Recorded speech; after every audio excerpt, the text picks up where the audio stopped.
Now then, I. Miss Hastings tore the envelope.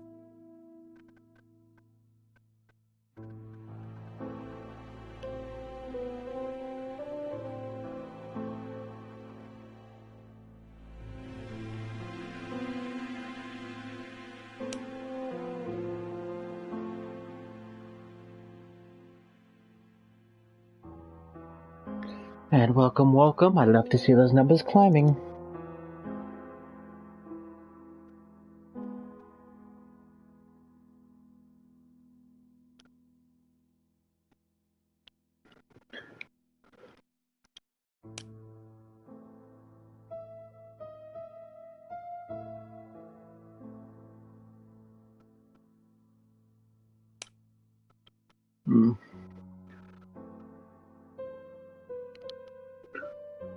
Not known at White House Mansion in White House Court.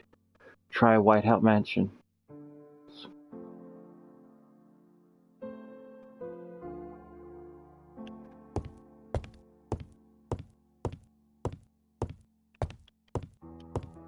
It is not the right time.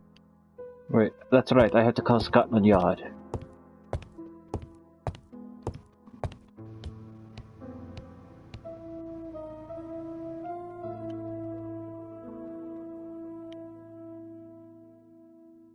Hastings' photo album.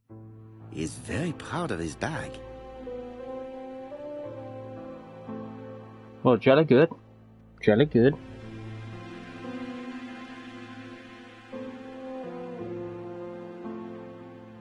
Bexley, Sussex, population 24,703.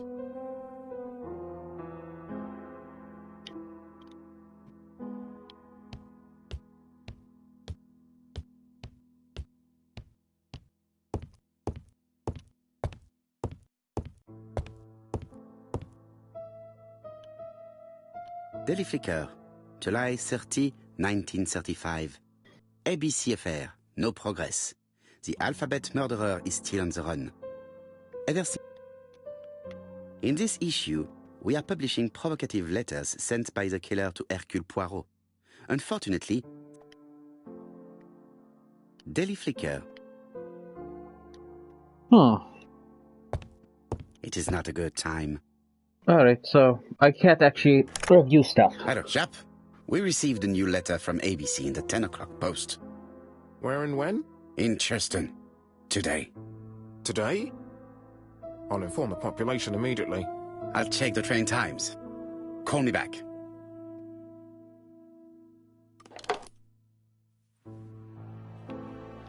It is not a good...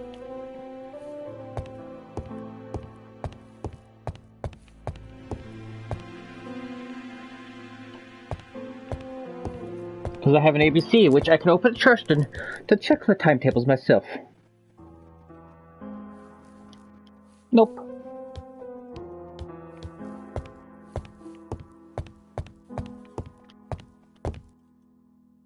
Hastings, what you are doing is an absolute disaster. That is no way to pack suitcases. Heavens, we must hurry. We have to get to Churston before the murder. Hastings' order and method are always necessary, regardless of the circumstances. Okay. I'll let you pack them. All the same, it really is a disgrace to leave your belongings in such a mess.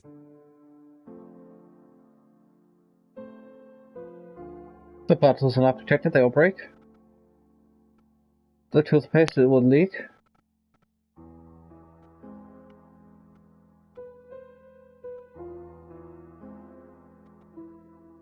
Voila! It only took a minute. Poirot, you were right. I've just consulted the ABC guide. There's no hurry. The next train doesn't leave till 11:45. You see, there is no need to hurry. We will not be in Churston until tomorrow morning, after the murder. But why has the murderer warned us so late? It's not what he usually does. Did he do it on purpose? Very good question, Hastings. We should also compare the letter we have just received with the other two. although I have very little doubt about what we will find.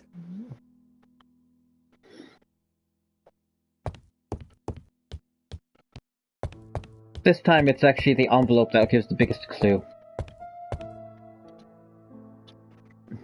Right, let us compare this new letter with the second one. Let us examine this.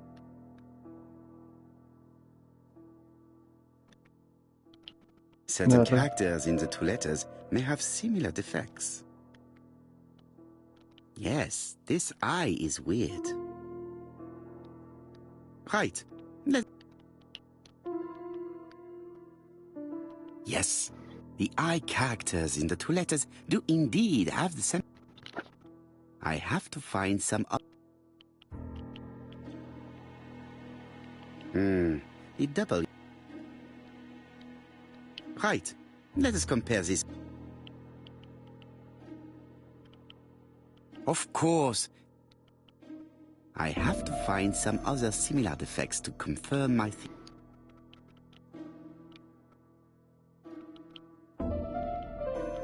Yes. Right. Let us That's right. The A characters. My theory was right. These two. Let us now try and get our brain cells to work. Just a little bit. It's slightly twisted.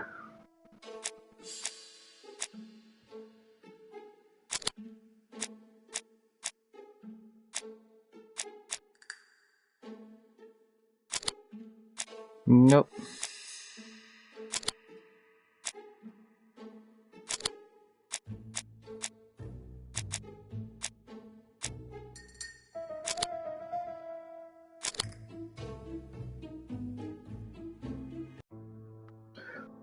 The letter should have arrived in time. The postmark shows that it was sent 3 days ago.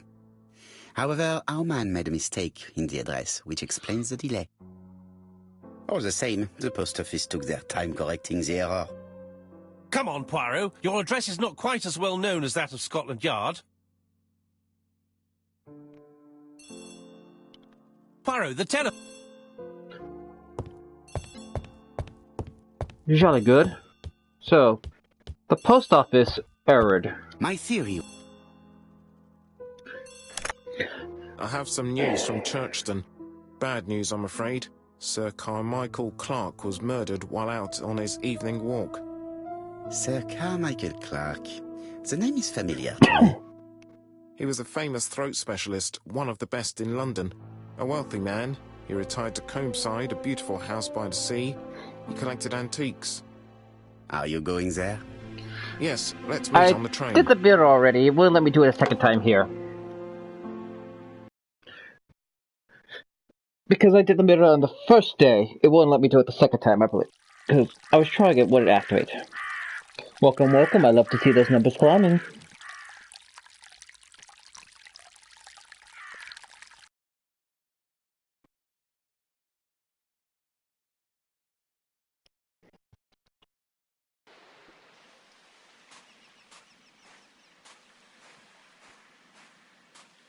The victim is called Sir Carmichael Clark, one of the best throat specialists in London. The body was still warm when we found it. If we'd been warned earlier, we definitely could have saved him. It appears that the murderer made a mistake when he wrote his letter. A mistake? Lucky for him.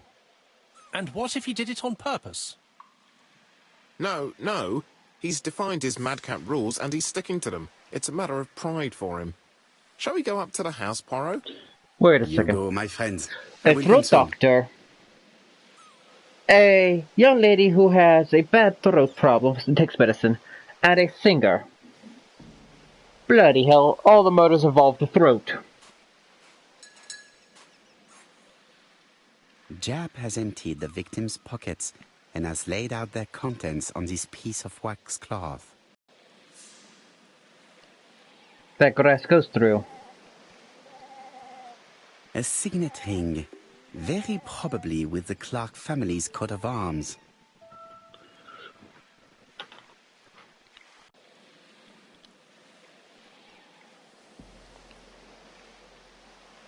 Nothing appears to be missing from this wallet.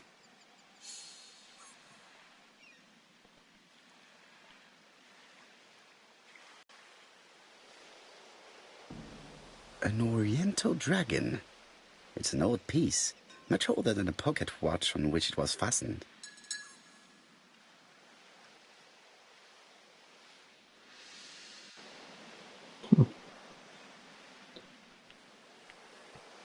And his keys. It is pointless.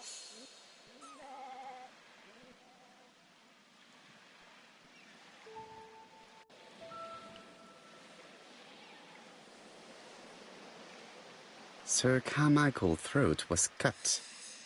It's a clean incision, a professional murder.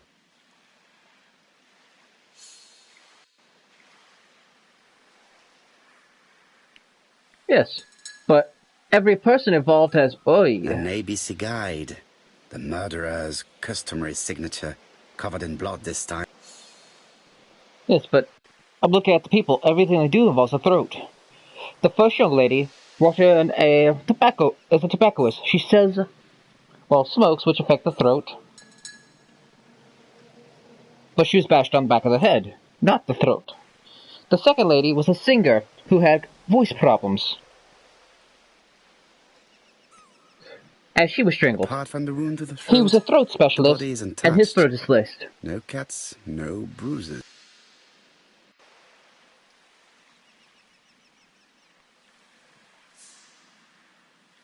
The blood. Gravel on the path has been sprayed with blood that covers a conical-shaped area, which starts at the body and becomes wider as it moves further from the So bush. everyone's involved with the throat somehow, and they're all killed with head and throat tissues. Strangled, sliced, and bashing.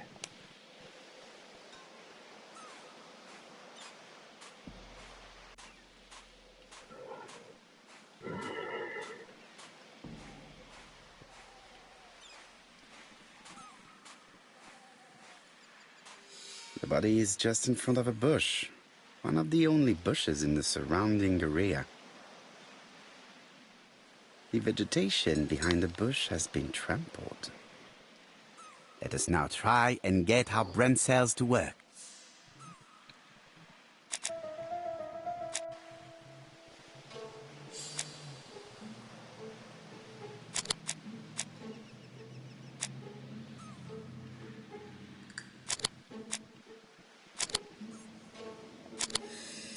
There we go.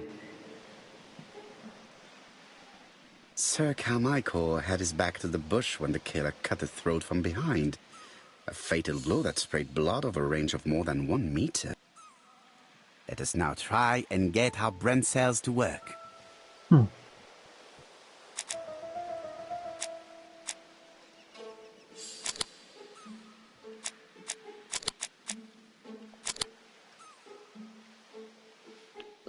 And he died without seeing who killed him.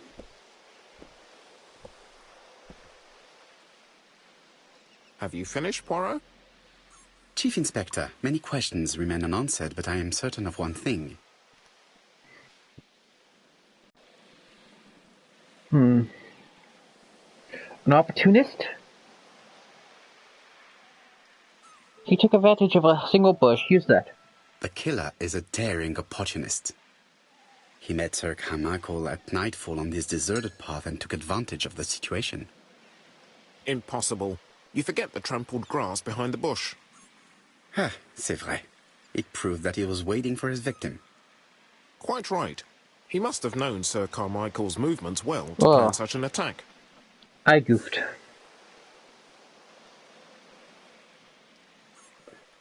Both of these are actually wrong, because he didn't take money, and it was very clean. Struck with terrible savagery. Yes, blood flowed. It's the first time he's attacked a man. He armed himself accordingly.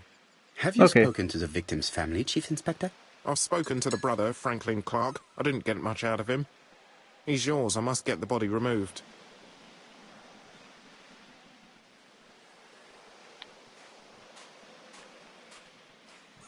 There's a beautiful view right over here. This place is very calming. A gentle rabbit hole.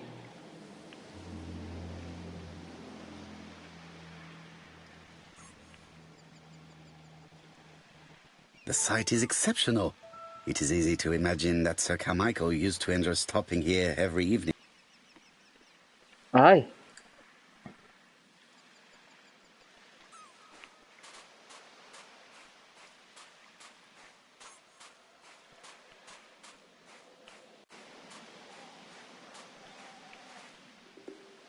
I goofed that one up. Ah well.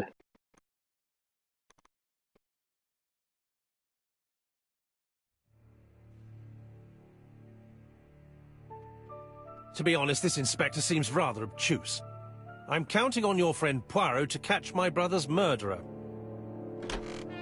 Ah, here he is now. Please, Mr. Poirot. Mr. Poirot, this is my brother's secretary, Miss Thora Gray. Pleased to meet you, Mr. Poirot. Would you like some tea? No thank you, mademoiselle. I find it hard to digest. It is not the right time. It is not the right time. Alright, so... observe her and observe him. There is something elegant about it. The same matching brooch.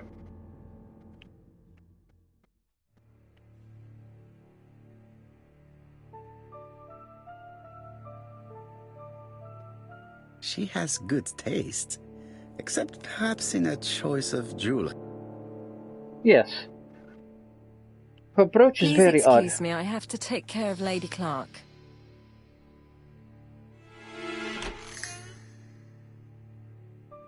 You just gotta think this is back in the 1930s, so... It is a once-in-a-lifetime. My brother's wife is gravely ill. You will probably want to question her, but I fear that it won't be possible today. Yes, you gotta remember, this is back in the 1930s. Of course, I understand. Someone set a trap for your brother. Who was familiar with his habits? Everybody knew he took his evening walk at 8:30, and that he always followed the same path. And did people of the village know Sir Carmichael's habits? I don't know. It's possible. What were you doing last night? After dinner, I went to my bedroom. At 11 in the evening, the telephone rang. It was the police. I went to look for my brother. Was it a dark night? It was a new moon. I took a lantern. So it was you who found the body? Yes, along with the gardener. Have you seen any strangers around the house recently? No. As far as I know, nobody has been near the house.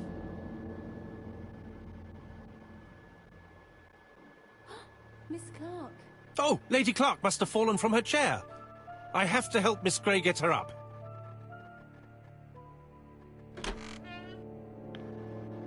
Hastings, while our host is gone, let's examine the drawing room.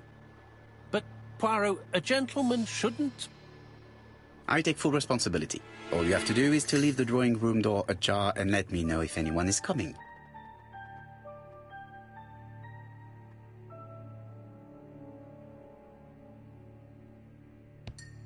Sir Carmichael's collection could rival that of a major museum.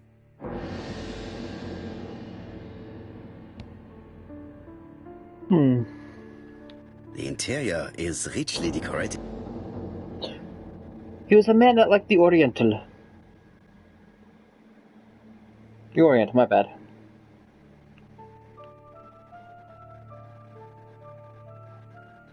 Dragon, dragon, dragon.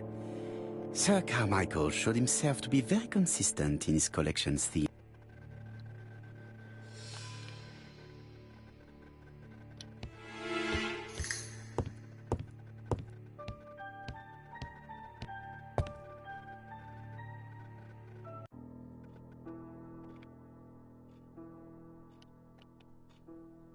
Turtle, the dragon, the crane and the tiger.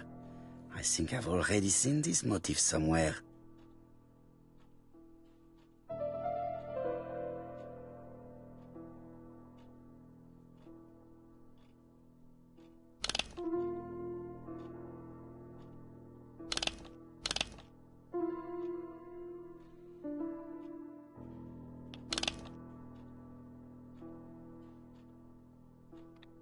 The tiger crossed down.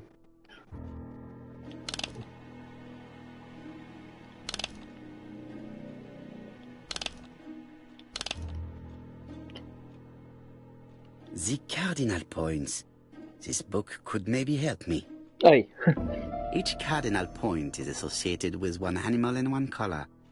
In the middle sits the imperial dragon, and out of respect, all the others are turned towards him. Okay. Each cardinal point is associated with one animal and one color. In the middle sits the imperial dragon.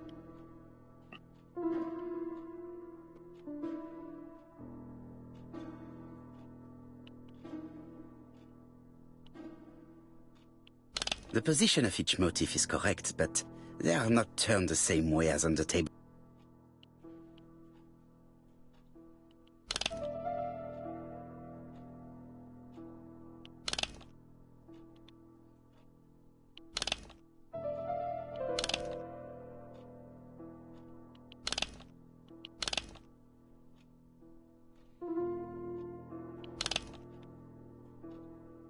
The position of each motif is correct, but they are not turned the same way as on the table.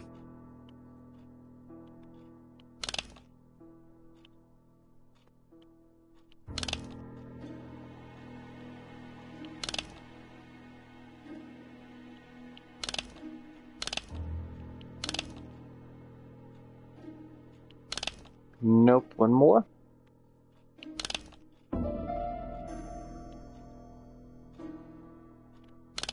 Oh. So red is to the north. Black to the south. Blue to the west.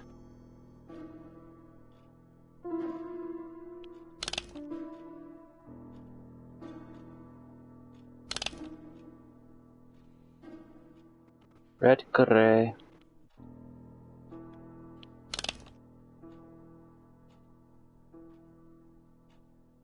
So. The position of each motif is correct, but they are not turned the same way.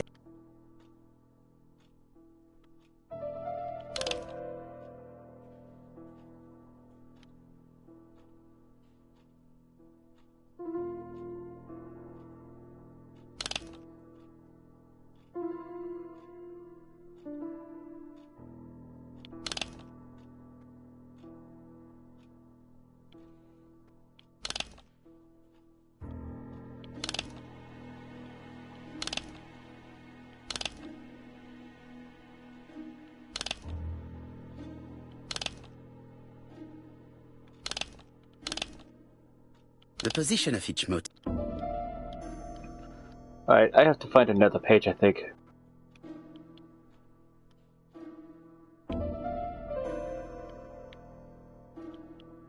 It is blocked. Oh. Lost the lines, thank you. The position of each motif is correct, but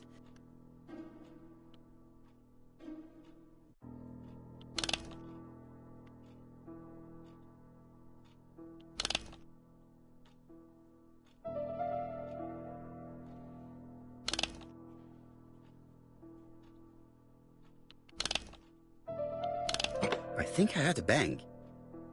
Could it be this couple? This is interesting. My knife is missing from his collection.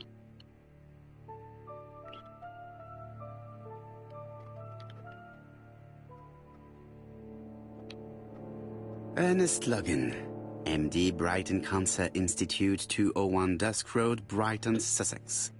To Sir Carmichael Clark, MD, Comside Churston, Devon.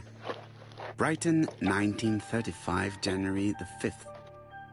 As a man of science, I owe it to you to be completely frank. Lady Clark, your wife is suffering from a generalized terminal cancer. I confess I didn't suspect anything like that during the first exams. But with the test results I have received today, there is unfortunately no place for doubt. I estimate that Lady Clark's life expectancy is no more than 1 year. Hospitalization would not help in her case. so I advise you to keep her at home and provide her with as much morphine as required to ease her last moments. Yours sincerely, Ernest Look.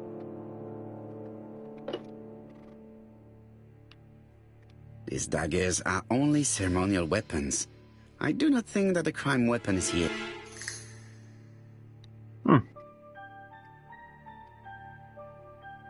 Here's Miss Gray. Sorry to keep you waiting. Lady Clark's condition requires regular care. I believe you want to ask me a few questions.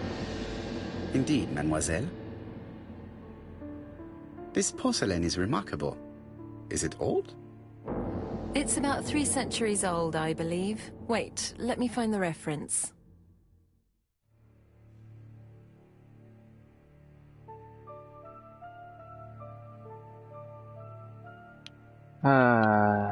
It is now the right time.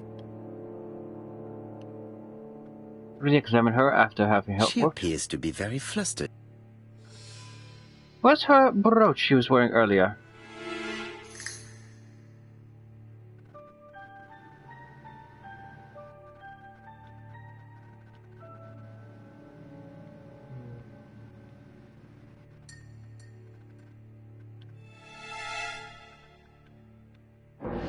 Just a minute, please, Mr. Poirot.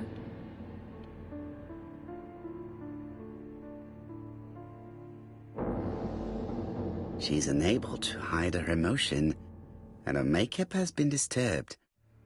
I think that this young woman has just been kissed. Here? Teapot with black dragon, Gangxi period, end of the 17th century. It is a rare piece with unusual colors. You have a good knowledge of art history. Acquired while working with Sir Carmichael. I used to help him manage his collection and choose his new acquisitions. Thank you, Brett.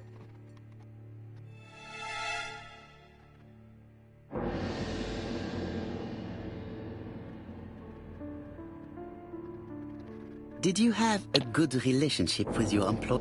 He treated me well, and I am sorry for his death. Have you seen any strangers hanging around in the past few days? No. Nobody has been near Comside.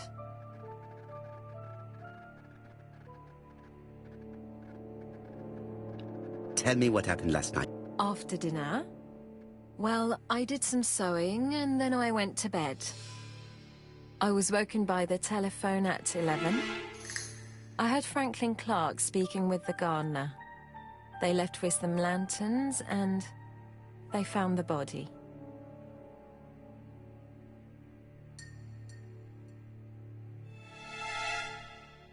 What are your feelings about Franklin Clark? What an odd question. Of course I think he's a good man. He's energetic, nice, very sociable.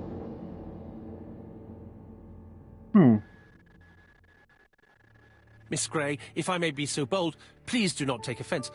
My friend has rather unusual methods, but all he wants is to find the murderer. Yes, I understand. I must rest. Please excuse me. Earlier, you asked me to watch the living room door for you. I don't wish to be indiscreet, but sometimes a gentleman stumbles upon a secret without intending to. That is sometimes the case.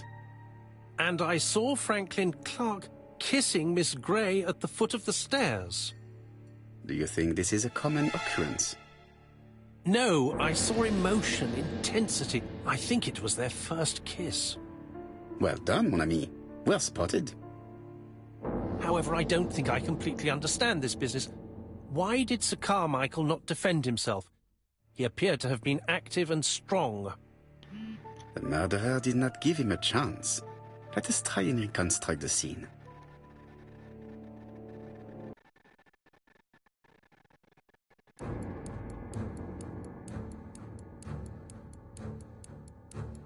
Sir Clark is taking his customary walk. Our killer is hiding behind a bush. He waits. The old man walks quietly along the graveled path.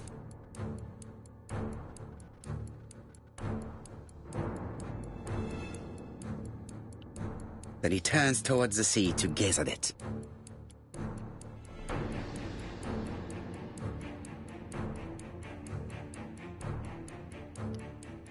The killer leaves his hiding place on the right-hand side. He approaches silently over the grass.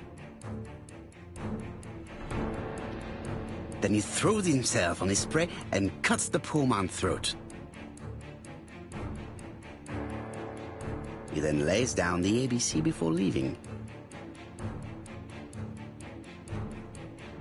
Everything appears to match the crime scene, mon cher Hastings. That is exactly what happened. Jolly good.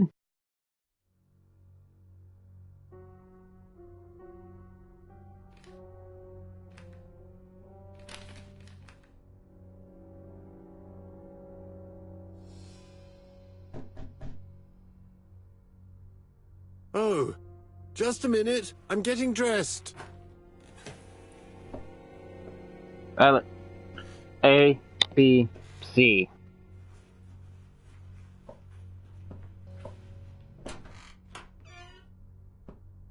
Mr. Kirst, have you recently returned from Churston?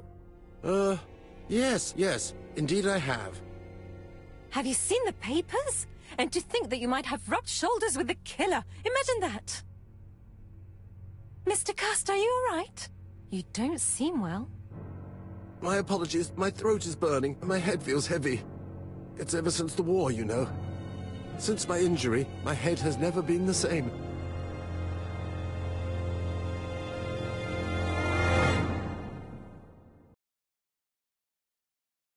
Well, not what I was expecting. Jolly good.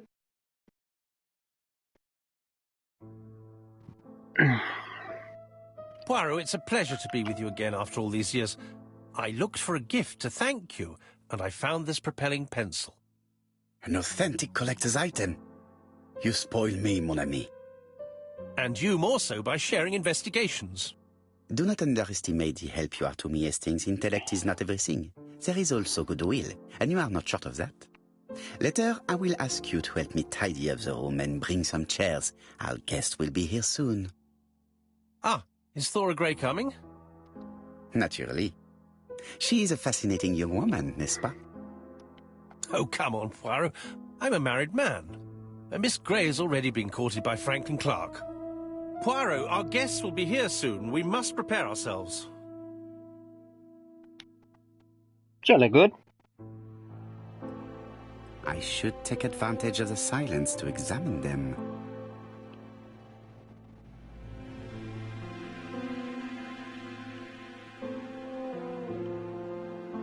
Modifiable object.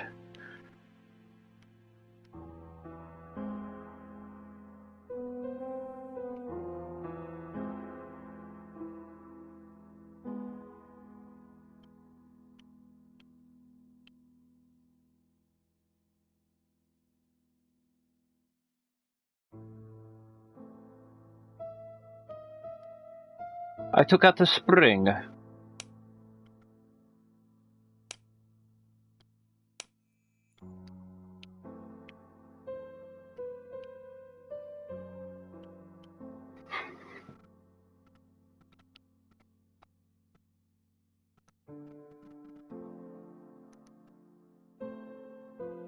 Alright. Sometimes I love a brunette, sometimes I love a blonde. That's what the song says. The song says, sometimes I love a blonde who comes from Eden by way of Sweden. But I am not sure that this blonde is an angel. Well.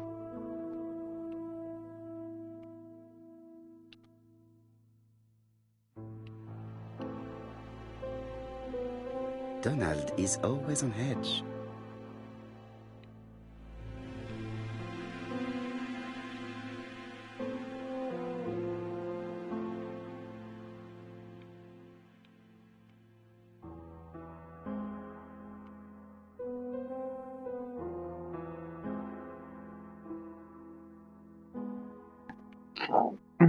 Leave me alone. Bloody hell.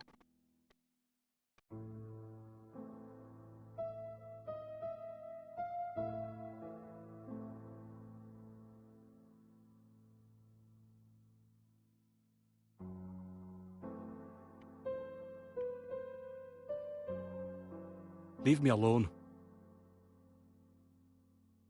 Donald Fraser is very nervous at the moment, even if he's trying hard to control himself.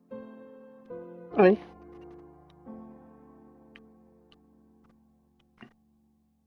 She appears to have taken more care with her appearance than the last time.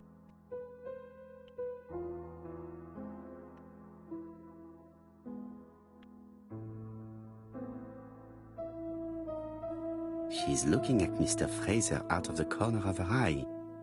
Did she make herself beautiful for... That's not so much out of the corner of the eye as she is just straight up looking at him.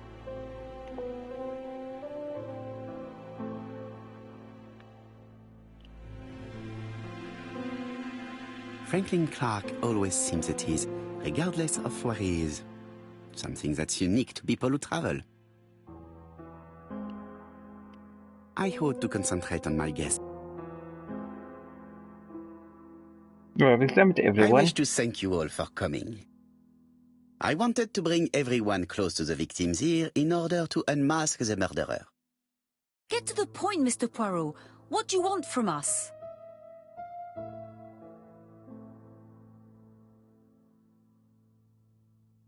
Megan, dear girl, please be patient.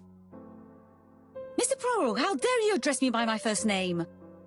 Please excuse me, mademoiselle.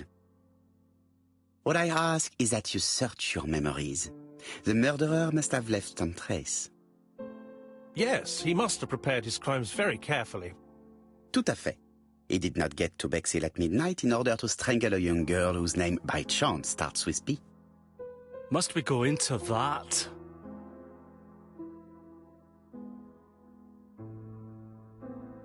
Mr. Fraser, please get a grip on yourself. Well, I want to help you, but I don't remember anything else. Nothing I haven't already said. And you, Mademoiselle Barnard, did your sister say if she was seeing another man? She never would have told me.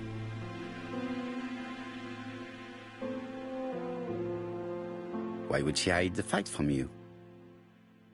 Betty knew I didn't approve of her behavior. Her flirting was spoiling any chance she might have had. Tell me, mademoiselle, what did you talk about with your sister? Silly things. Her new dress. She wanted a pair of black stockings to go with it. Mother bought her a brand new pair. The day Your sister used to sing, I believe. Did she ever perform in public? she dreamt about it, but she had a very bad cough. It troubled her greatly. She had to cancel auditions and miss lots of opportunities. A pity. Yes, she sang well, but that doesn't tell us much about the murderer. Qui sait? In any case, we now have enough information to draw up a relatively precise psychological profile. Let us now try and get our brain cells to work.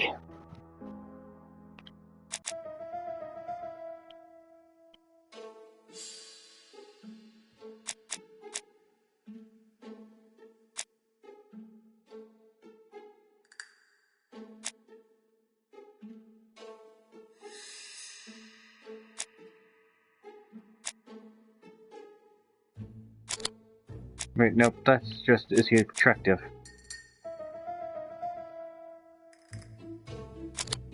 The killer is clever. Is the cure? Well, yes, because...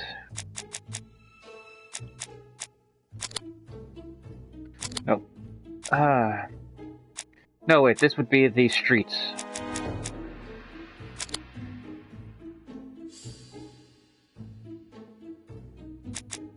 This one is he seduced Betty.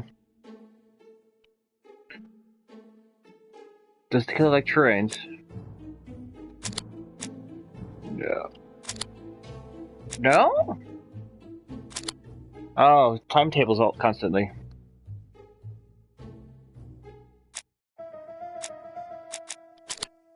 Wait, so it's not the announcing? Signing, so nope.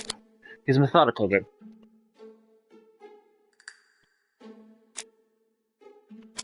But he signs letting us know. So, ladies and gentlemen, we can now surmise without too much risk of error that our adversary is calculative Sure of himself, a seducer of outstanding intelligence, that he has plenty of self-control and that he likes railways. It's a good start. Other meetings may be necessary. I hope that you will be able to come back again. Well, it's just that...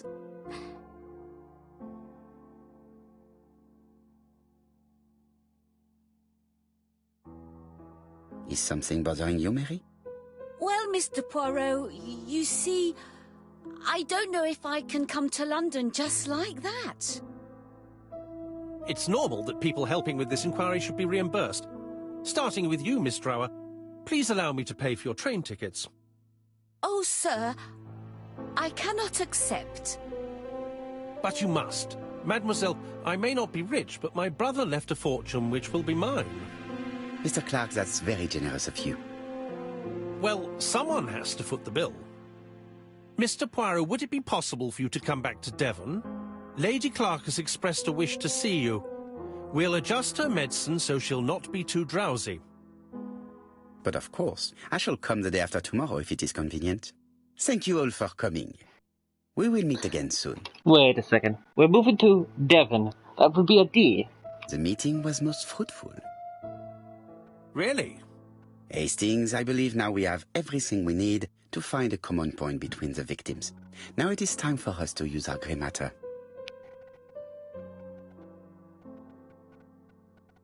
Let us now try and get our brain cells to work.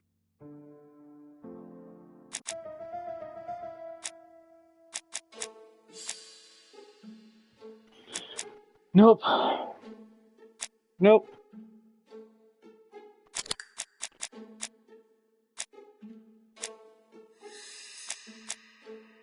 Wait a second, no voice.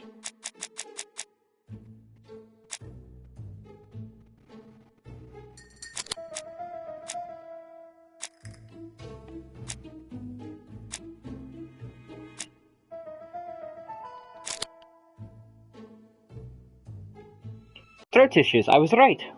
The first two victims suffered from bad throat, and that was precisely the specialty of the third victim, Dr. Clark. We have a lead. It would pay to take a closer look at the medical records of Dr. Clark's patients. We'll do so during our next visit to Churston. I will do it myself, mon ami. You must remain in London just in case ABC sends us another letter. Very well, as you wish.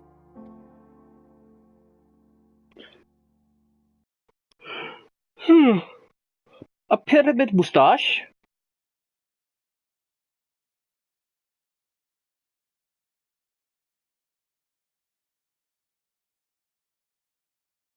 Thank you for coming, Mr. Poirot. Lady Clark is waiting for you in her bedroom on the first floor. Please excuse me, I cannot stay for the interview. I've to take Miss Gray to the station to see our lawyer in Torquay.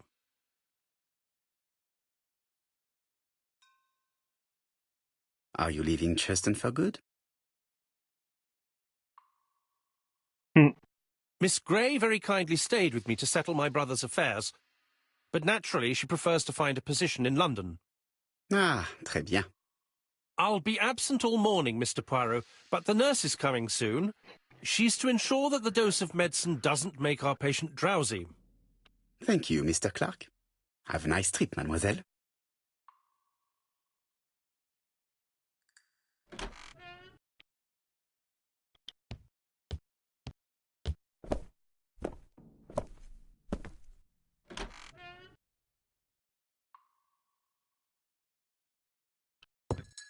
I'd examine her. This poor woman is very ill.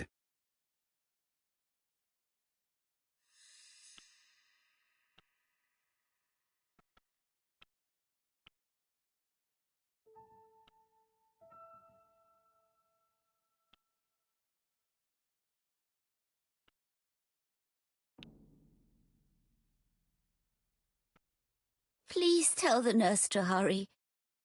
Please. Ah, This woman is suffering. She is in no state to have a conversation.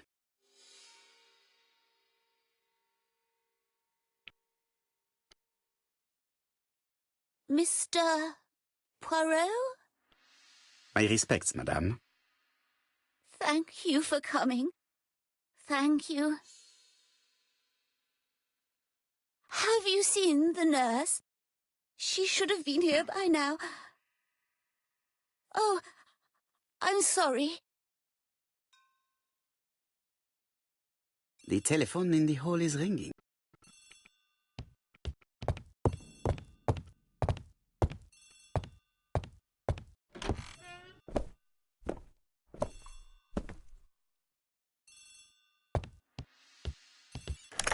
The Clark residence. Detective Hercule Poirot speaking. How do you do, Mr. Poirot?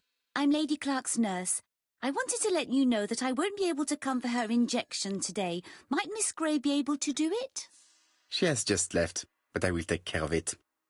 Thank you. That's very kind of you. You'll find the skeleton key to open the medicine cabinet hidden in the lion trophy. You can count on me. Au revoir, mademoiselle. Oh, thank you kindly. Goodbye, Mr. Poirot. Very trusting of someone to answer the phone.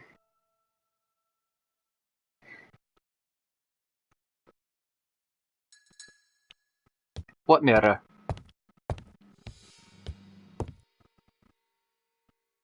You act like I'm an egotist.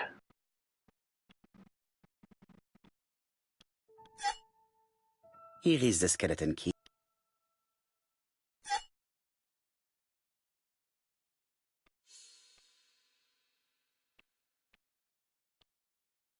April 1925, Aceh province, Sumatra.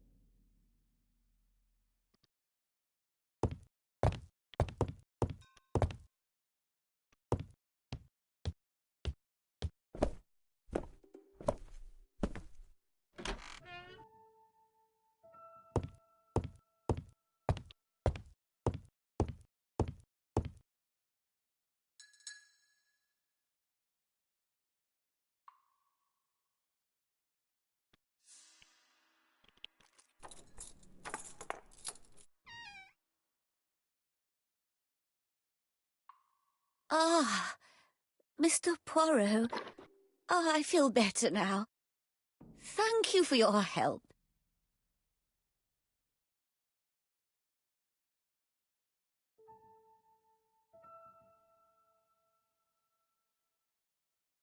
You asked for me, chère madame.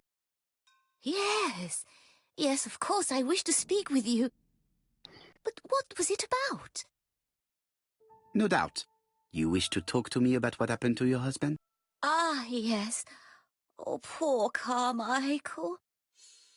Has the madman who killed him been caught? Not yet, chère madame. There was a great many people in Cheston on the day of the murder. Indeed. People go straight to the beach. They don't come near Coomside. So, there were no strangers around the house that day? Who said that? The people who live here. Your brother-in-law, Miss Gray. Miss Gray? Oh, I don't like her. Franklin wanted her to stay, but I insisted she should go immediately. You are entitled to do so, Nat. I'm pleased that you approve. The others have been taken in by her. But at least you can see through that self-pity act. See what she's up to. Oh.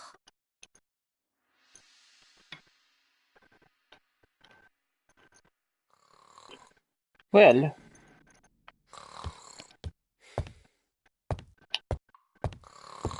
This subject would probably be useful to me.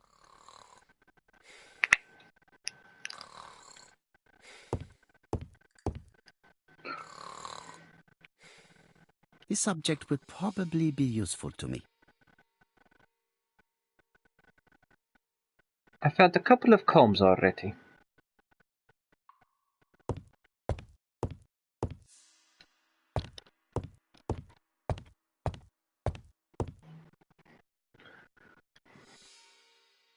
This couple appears to be having fun.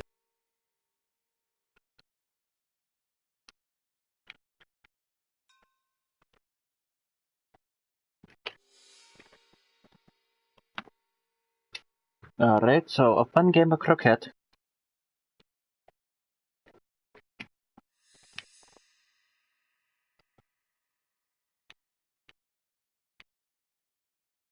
Lady Clark and Sir Carmichael were very happy, but they did not have any children.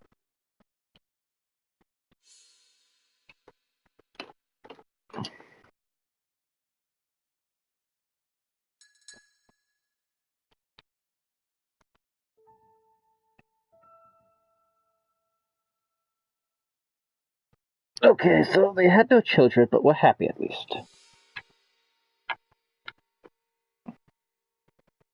Until he, well...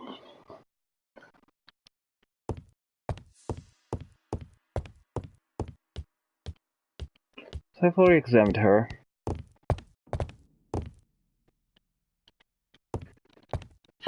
The nurse won't be coming, so I have the house all to myself now since they had left.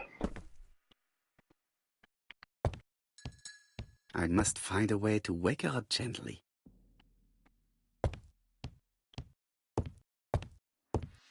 I must find a way to... It is not the right time.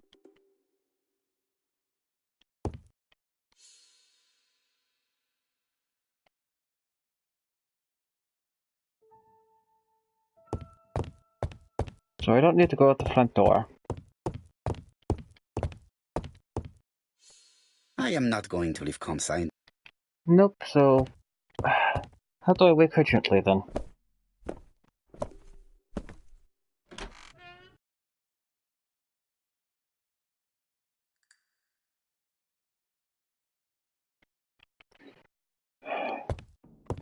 Maybe I have to look at her and I'll find something to wake her with?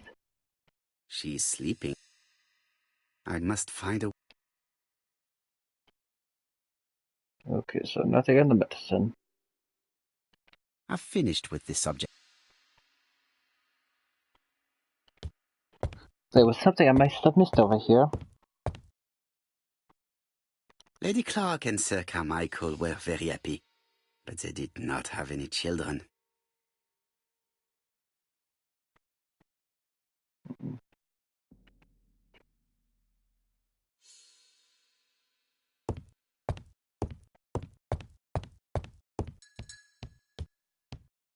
Hmm.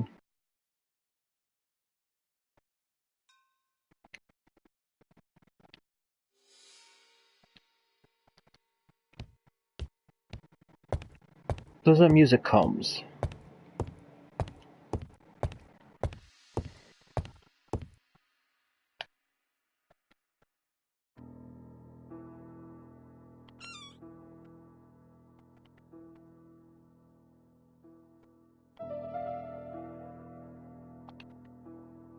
This is where the combs go.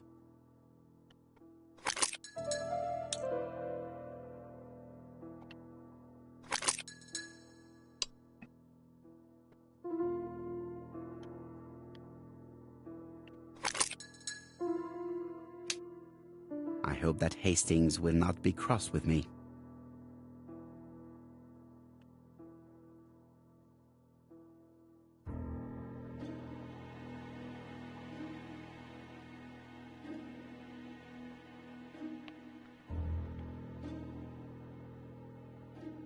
Does not make any sound.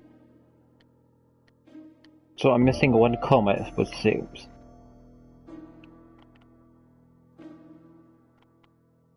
This part appears to be working. This part appears to be working.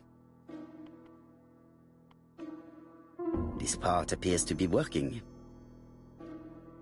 This part appears to be working.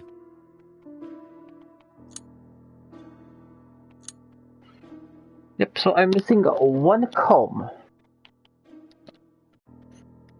So I need to go find out one last comb. Because I have combs 2 and combs 3 out of here.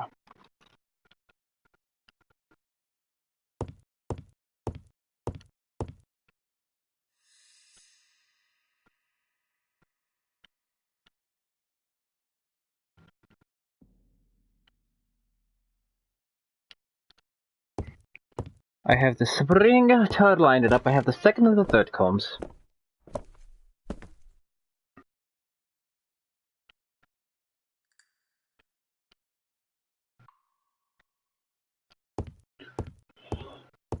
Right here next to the phone.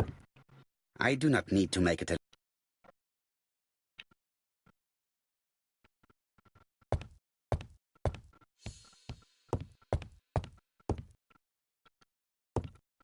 Oh, that would be I the must sitting room. find a way to wake.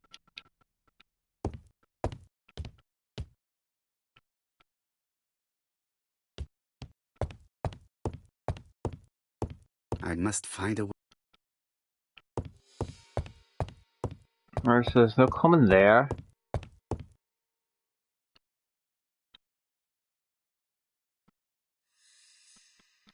Nothing there. Am I bloody blind and I just can't see the last comb?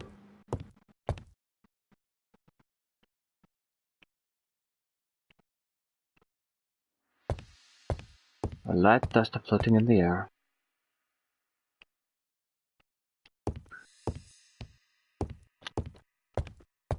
I must find a. Alright, so I see nothing down here.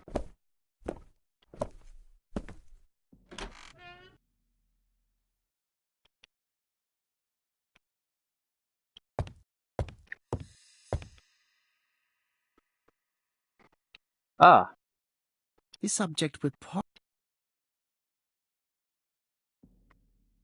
the gold comb. Now then.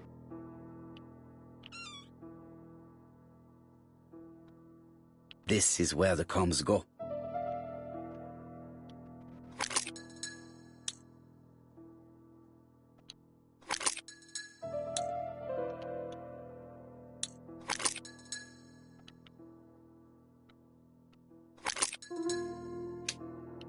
I hope that Hastings will not be cross with me.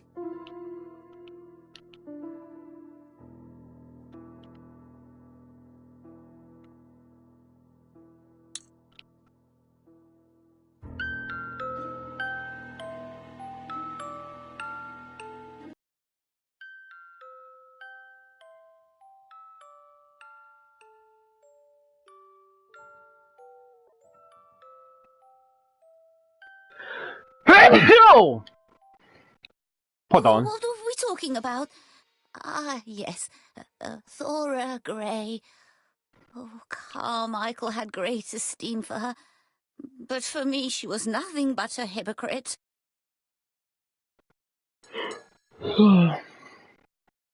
You're probably right, madame. You have seen through her. I'm so pleased that I've convinced you.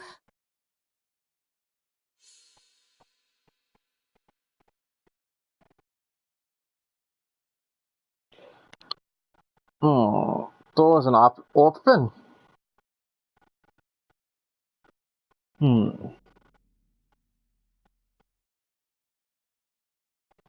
Well, I appear to have been wrong about Thora Gray. So you all agree. How nice it is to be all of the same mind.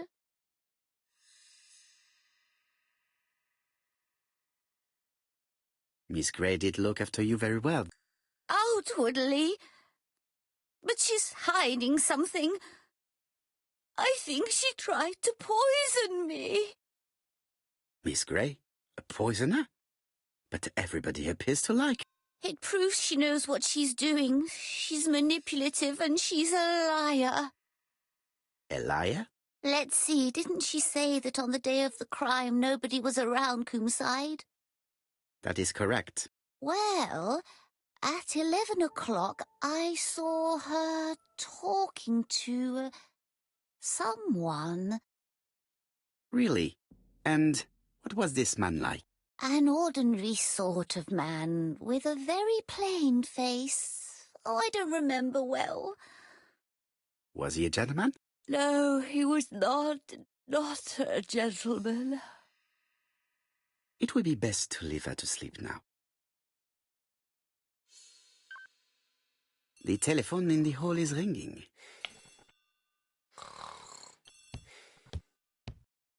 Well, bloody hell.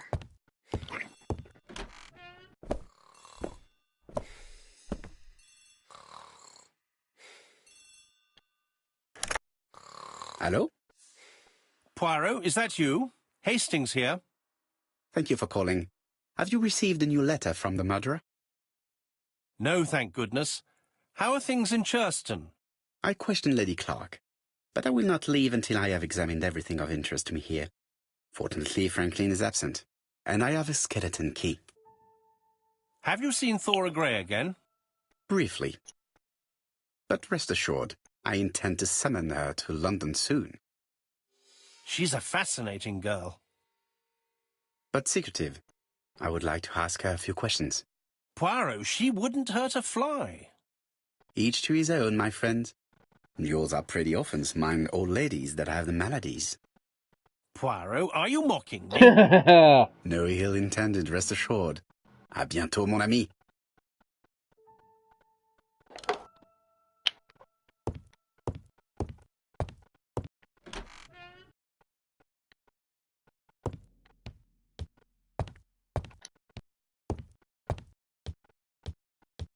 Order and method above all. Let us finish examining them. So that's the back way outside, okay.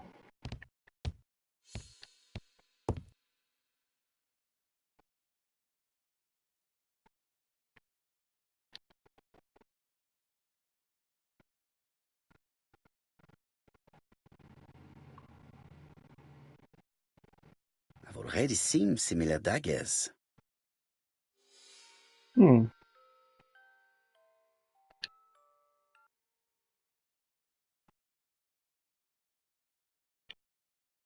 A dark dragon for a bright-haired maid.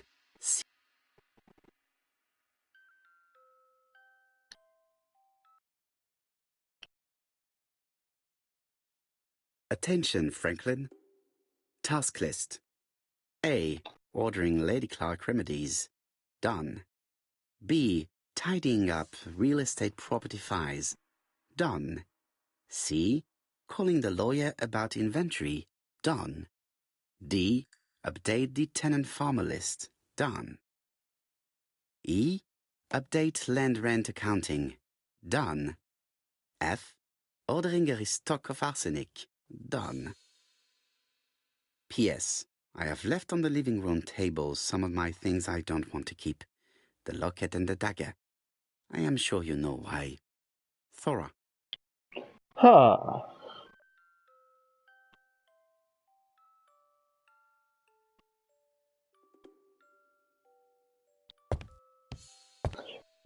So Thora assisted in the murder.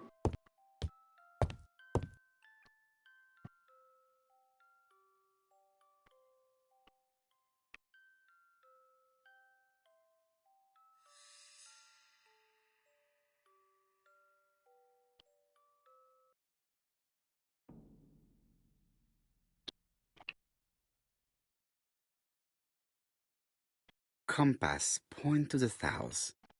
Bronze and magnetite. Han Dynasty. Circa 210 BC. Purchased in Hong Kong 1935.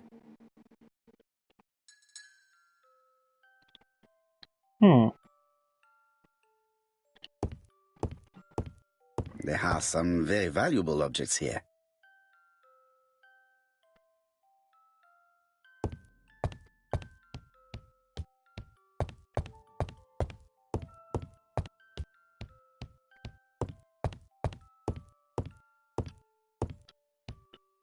Sir Carmichael's collection could rival. So, because that's all stuff I've already looked at, I'm not gonna look at it again, alright.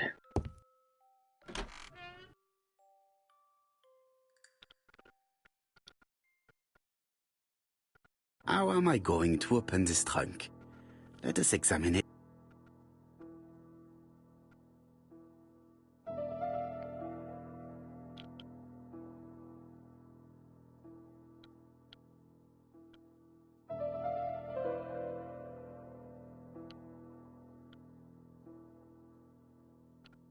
That does not appear to be very useful. So I can pull out one side, but not the other.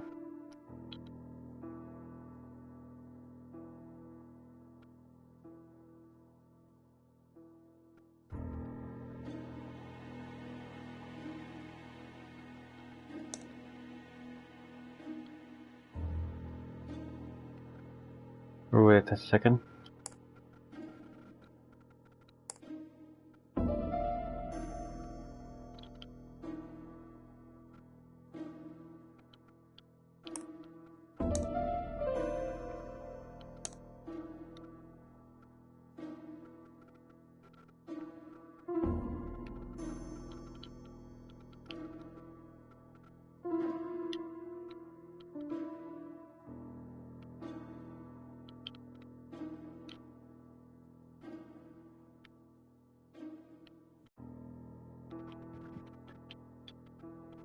1927.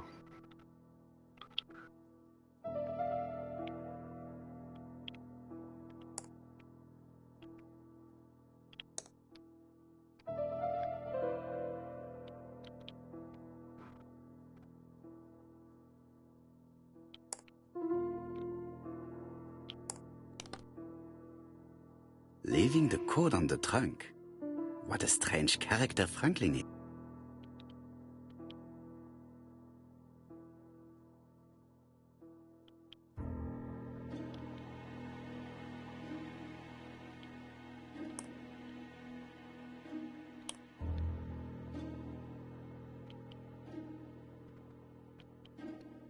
$31.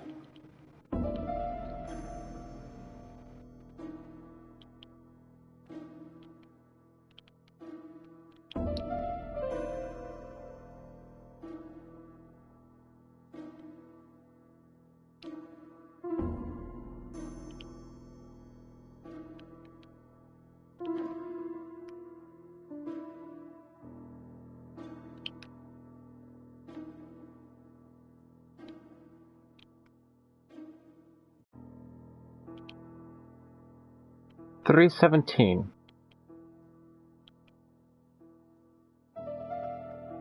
$317. 28.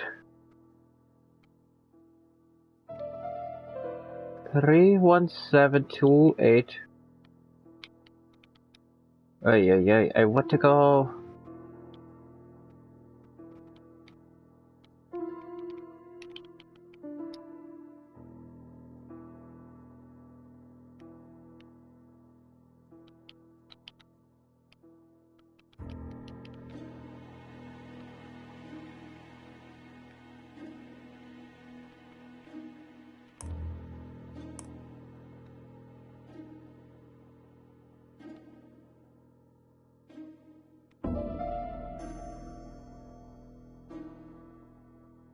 Three, 1.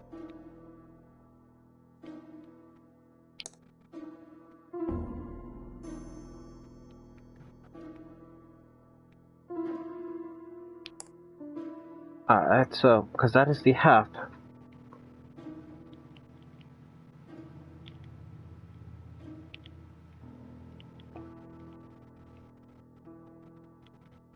$31.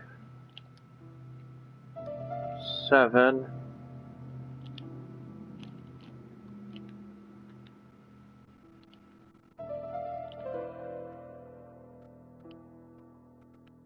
$28.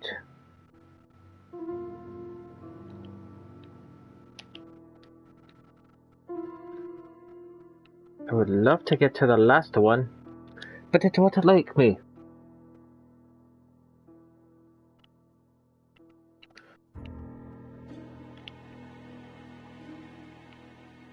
$31, 7. 28, 5. 20.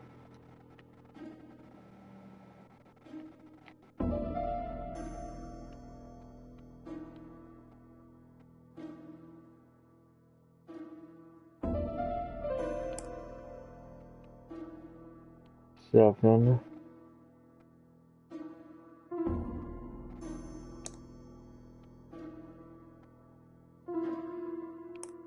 Five. Wait. Alright, so because it won't let me go to the 31. So 7.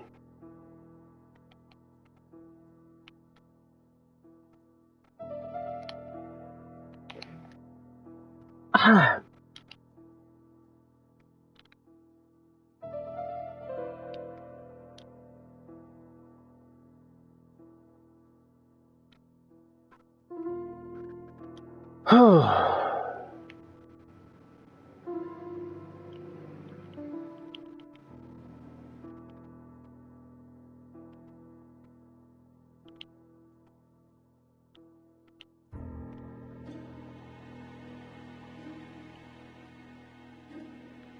I tried messing with that one, it won't let me actually change it. 5.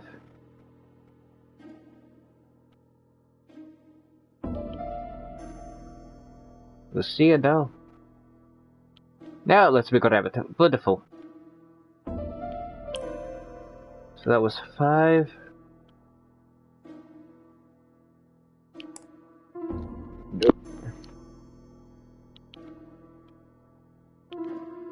7:31. Which the clock could still read as 7:30 and people would still misinterpret it on one tick.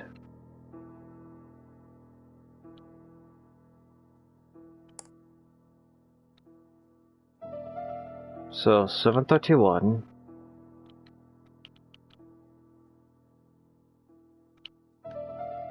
Then we're on to 28. Yes, it clicks the minute right back to the 5s.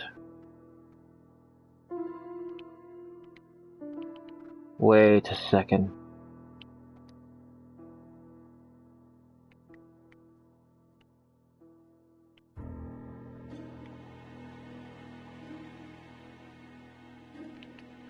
"28" becomes 4:31, we?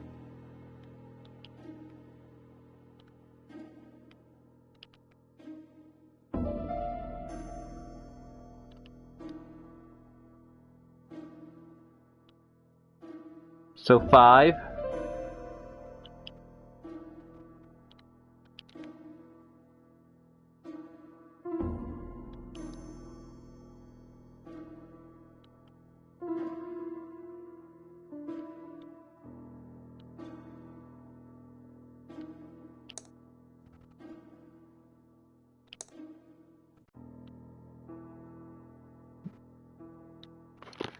Hold on a second.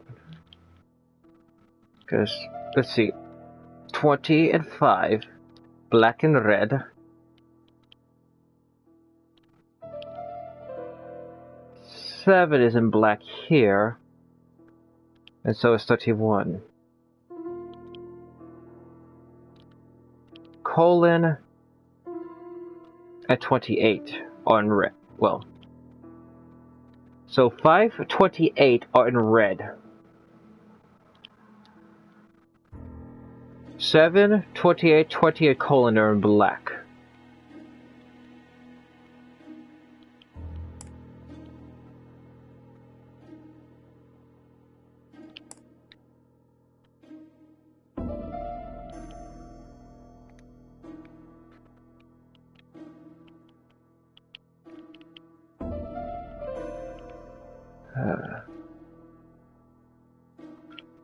So, yes, 5 is in red.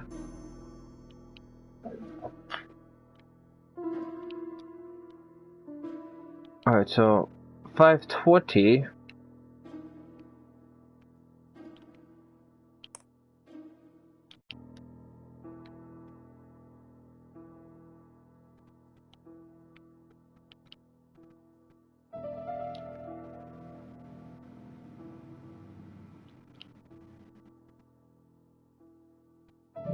So 5 and 20 here.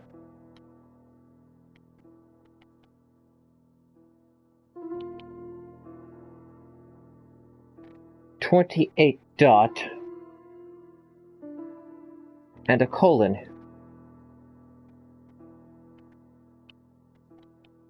I'm a bloody idiot, aren't I?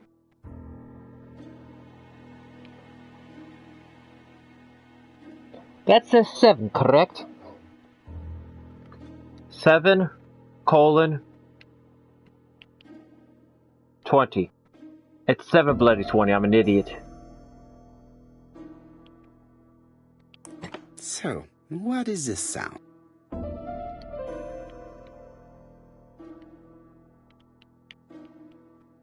I should be able to open the trunk now. There we are.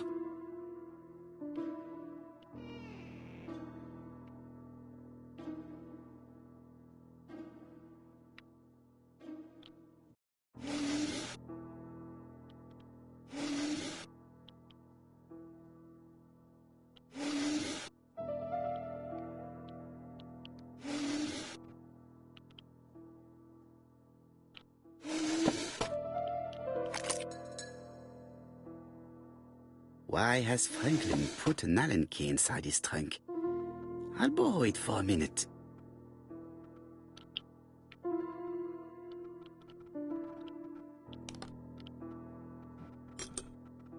Whiskey and other good quality drinks.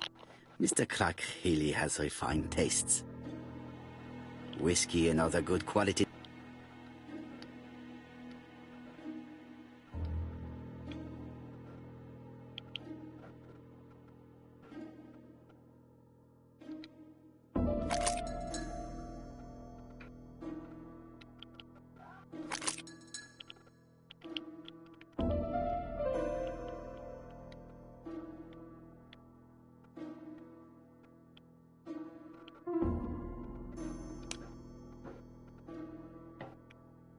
An Allen key. It can be used in 5 positions.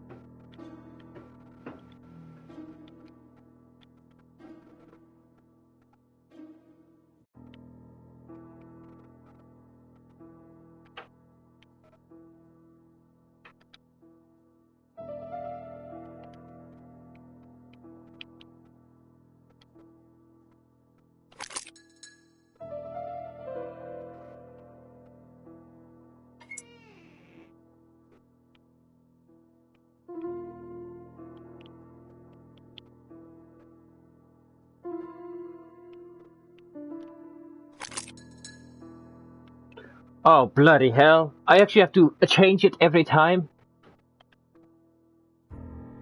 An Allen key. It can...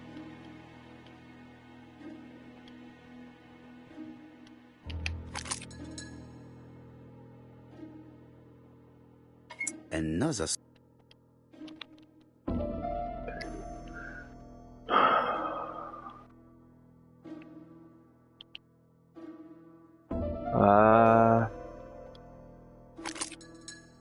Yep. There we go.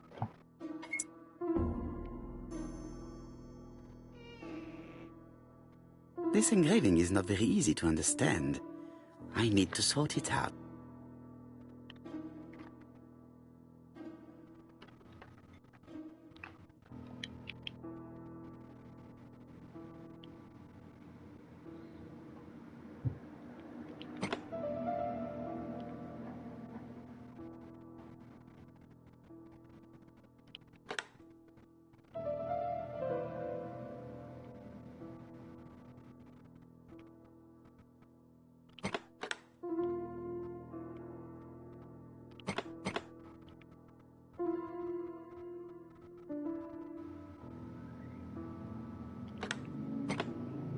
It is blocked.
It is blocked.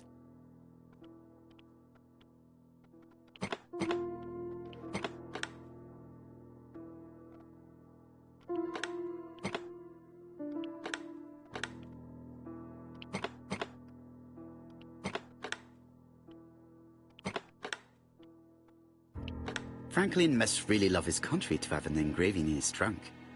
I think I heard the panel above release. All I can say is, bloody hell!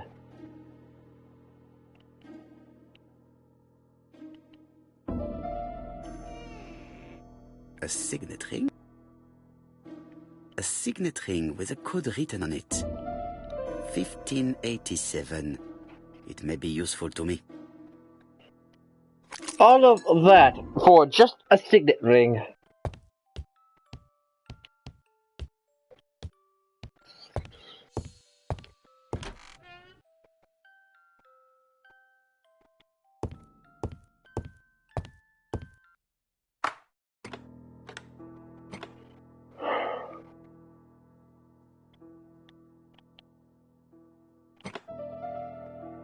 I think that signet ring should be placed here.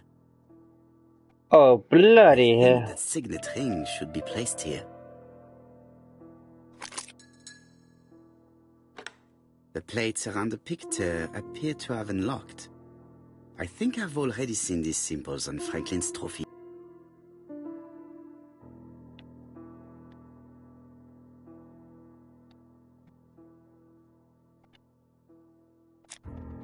Oh, bloody hell.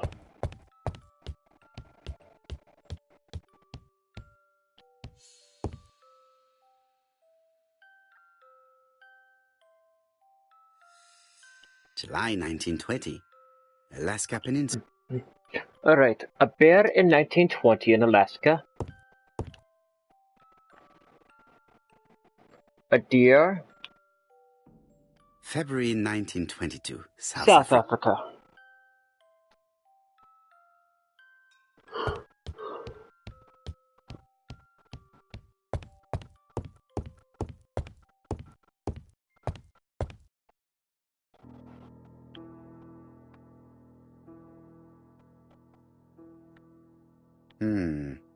It's only... A Chinese symbol is engraved on this metal disc. That's it! This character appears to be the right way round.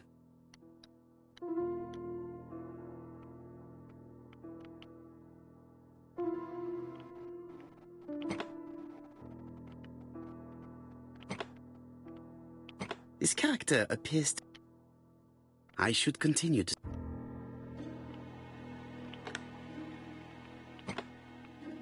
This character appears... I should continue to...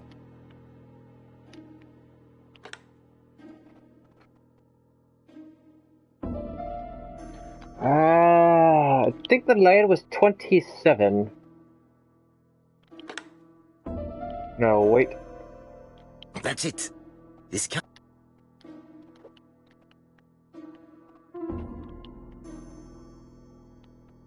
That's it!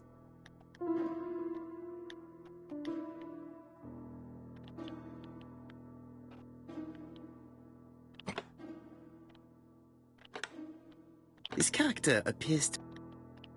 I should continue to study this cupboard. This is actually one of the few characters I don't recognize. This character appears... I should continue to... That's it! This character appears to be the right way round. Wow. Well, well. The characters engraved on this padlock resemble those engraved on the metal discs. No, it's not the right code. Let us check the Chinese characters again. Alright, so... the left is... Oh, I am going to hate myself. That's the J. Okay. And okay.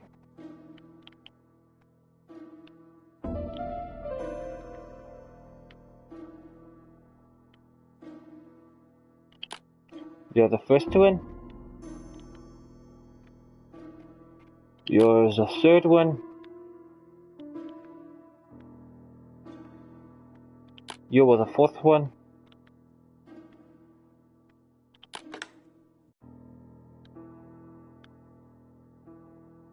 At last, the cupboard is open.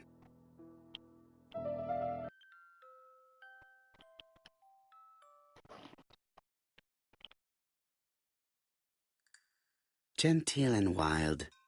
English countryside revisit. Alistair Bradford.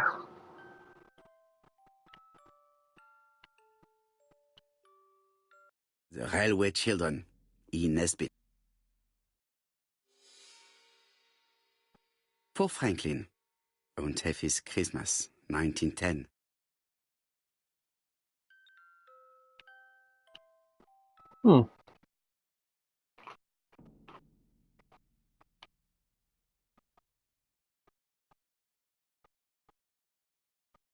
Traveling in China, a practical guide for English travelers.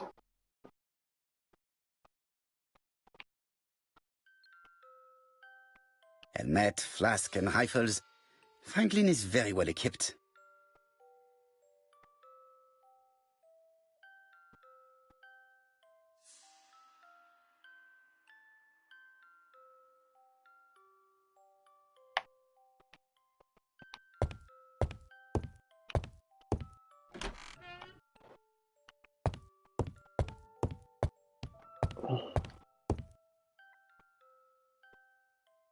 April 1925, Aceh Province, Sumatra. Right, so 25.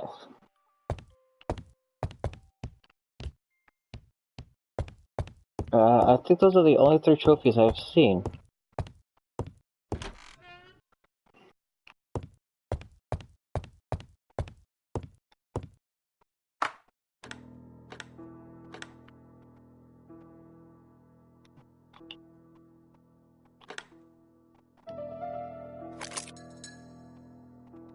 The No, plates put the around the picture appear to have unlocked.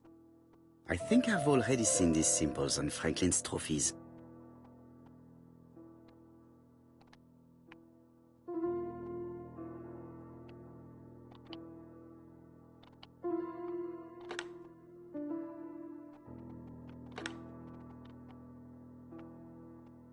So first was the bear.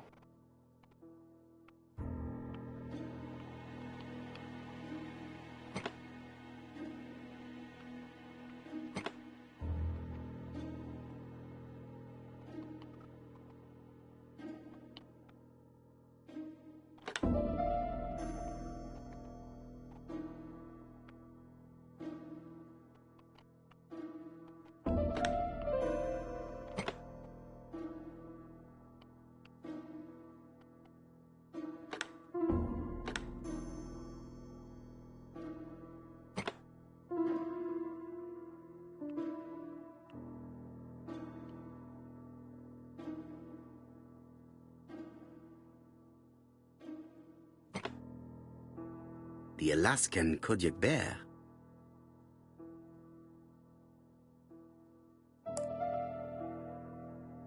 Wait a second, so I have to... So the Alaskan bear... The deer would have been here. The lion of Sumatra. Oh, Sumatra.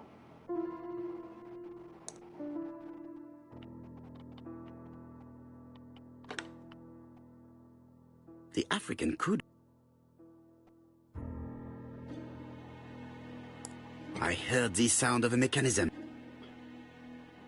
Strange way of protecting one's safe. Triangulating one's hunting sites on a map.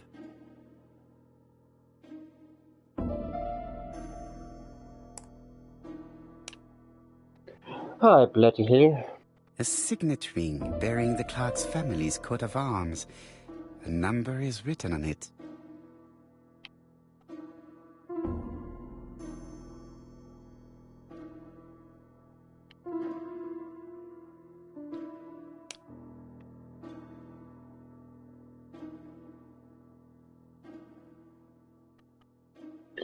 $15.87.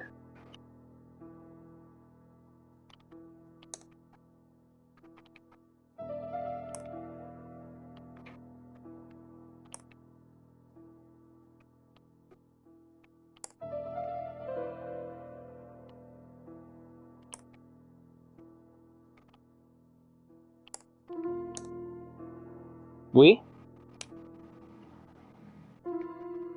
A signet ring.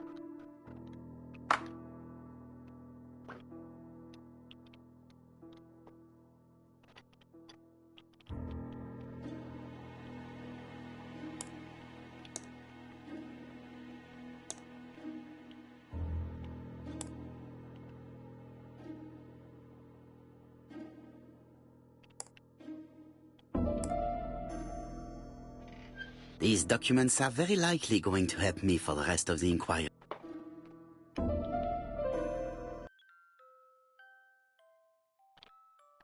A dozen gold sovereigns. Some shares for the Southern Railway and some treasury bills. This is not worth much, hardly enough to justify your robbery. Charlotte Clark, Comside, Churston, Devon. To Mr. Franklin Clark, Peninsula Hotel, Salisbury Road, Chim Sha Tsui, Kowloon, Hong Kong, Comside, 1935, January 1st. I wish you with all my heart a happy year 1935. Writing my greeting cards, I have affectionate thoughts for you. Always smiling as a child, sailing to distant countries and bringing back to us trunks full of wonder. At home, everything annoys me, starting with this young Thora Sir Carmichael is so fond of. I have nobody to share my feelings with, so I write to you. How can I tell you what happens to me? The simplest way the better. I am doomed. I still have 1 year to live, no more. How do I know? I opened the secret drawer of Carmichael and read a letter not addressed to me. In this letter, Dr. Logan tells my husband in the most direct way the truth he conceals from me. Sir, I know, but my husband doesn't know I know. Please don't tell him. And if he shares the truth with you, act as you are surprised. Carl will probably speak in his usual convoluted way, but I wanted to be the first to announce it to you. It does matter to me that you are aware of what happens in Comside. Warm regards, Charlotte. Eton College School Year 1912-1913, Franklin Clark. School report for Franklin Clark. According to his teachers, Franklin was a good student, but lacked discipline. Sir Carmichael Clark, Comside, Churston, Devon. To Mr. Franklin Clark, Peninsula Hotel, Salisbury Road, Chinchat. Dear Franklin, first, I wish you a good start to a successful new year. I have received your letter dated December 10th. Thanks for defending my interest against Wang, this robber. Things could have got pretty bad if you weren't a real cold-blooded guy. I envy you for that. Things go on here much as usual. Charlotte is moderately free from pain. I wish one could say more. You may remember Dagooray. She is a dear girl and a greater comfort to me that I can tell you. I should not have known what to do through this bad time but for her. She has an exquisite taste and shares my passion for Chinese art. No daughter could be a closer or more sympathetic companion. Life has been difficult, but I am glad to feel that here she has a home and true affection. You wrote me you want to stay in China for 1 more year or even longer. I don't object. The longer you stay, the more opportunities you will have to increase our collection. Nonetheless, you should know that we miss you here, and that Charlotte... I am, dear Franklin, your truly affectionate brother.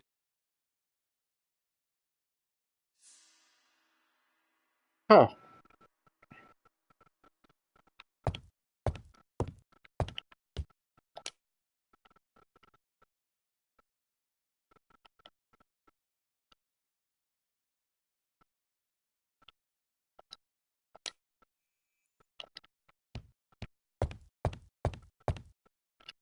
Oh, I missed the shelf here.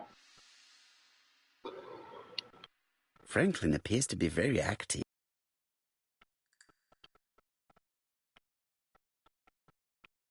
Good rifles.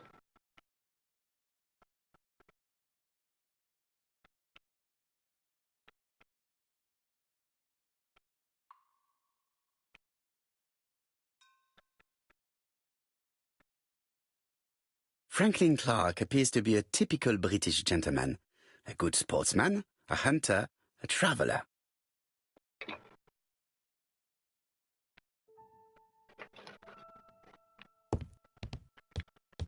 Alright, now then, I am done in this room.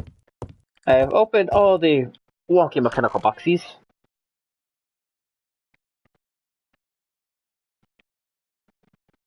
I am done upstairs. And this is the last place I have to investigate downstairs, it appears.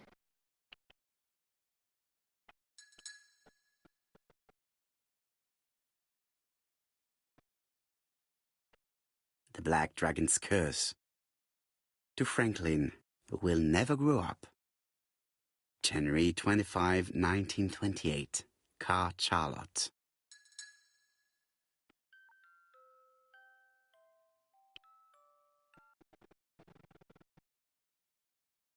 Miss Thoroughgrey, Comside, Justin Devon. Arsenic trioxide thallium.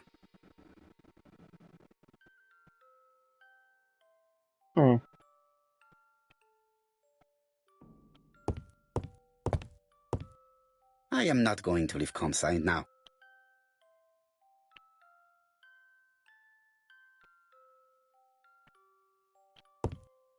Do I have anything else to do over here, or shall I go I investigate the do back? not need to make it.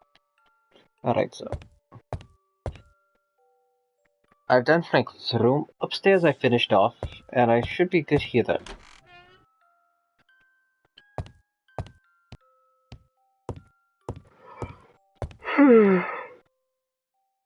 I see some papers that were not there the first time I visited. Valuers report property. Building land located in Comside, Churston client, Sir Carmichael Clark, April 15, 1935, Court and Brunskill office.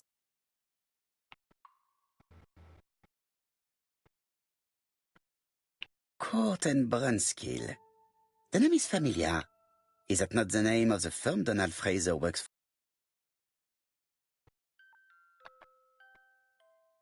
These daggers are only ceremonial weapons. I do not think that the crime weapon is here.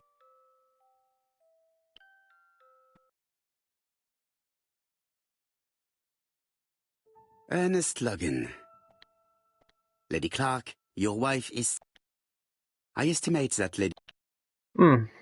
And this is the same letter as before that she's read.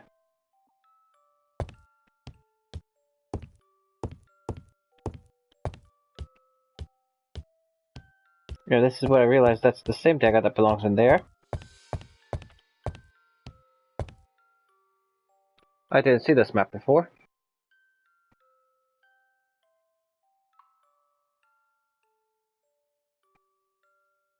Traditional Chinese map. Facsimile. South is on the top of the map.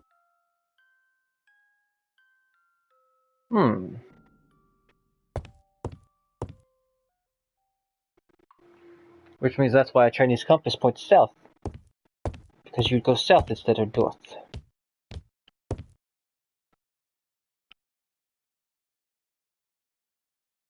Comside's private collection. Purchases since 1920. The catalogue for Sir Carmichael Clark's collection.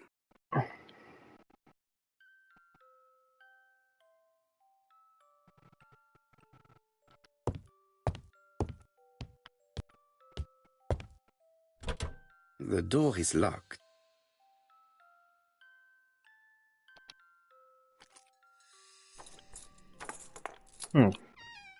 This unit contains the medical records for Sir Carmichael Clark's patients. Let us study them closely and see if there are any familiar names. No deaths on the records from A to D. They've been handled recently. No known names. Disappointing. Lots of dust.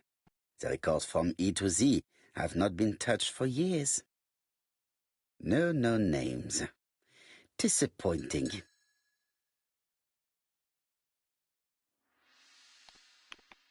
So A to D has been disturbed, but there's no names, which means the potential files may have been taken. Bloody good. Where is the horrible smell of carrion coming from?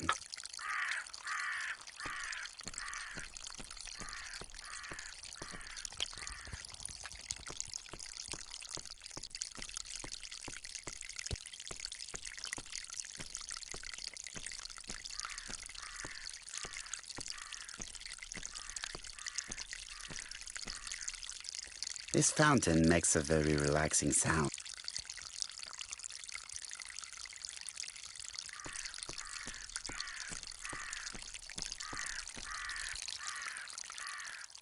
This wisteria is in full bloom.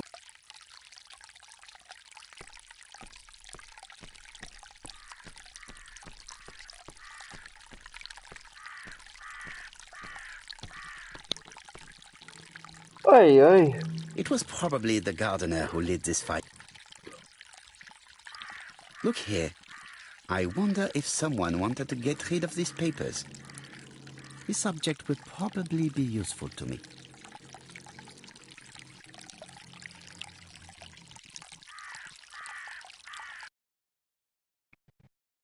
If someone has tried to get rid of these documents, they may be important.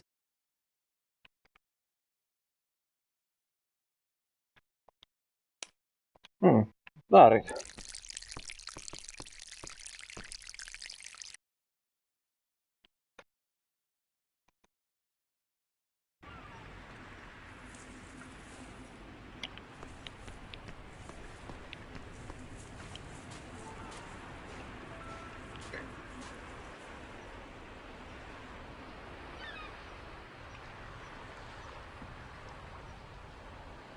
May you have peace, Carmichael. Charlotte.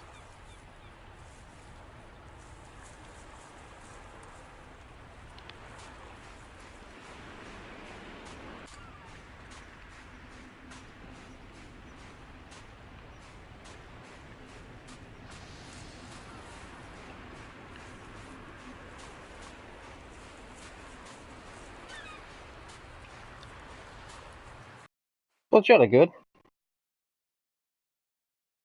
So it appears everything is still.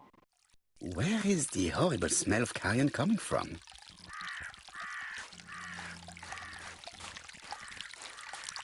Clark's greenhouse. It must hold some rare plants.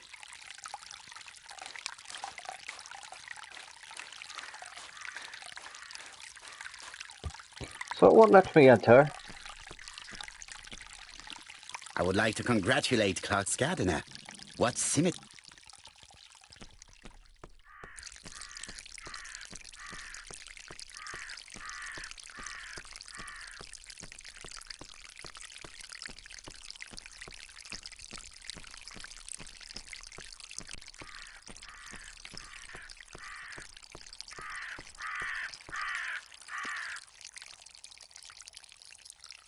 Brown pellets. Revolting. Let us now try and get our brain cells to work.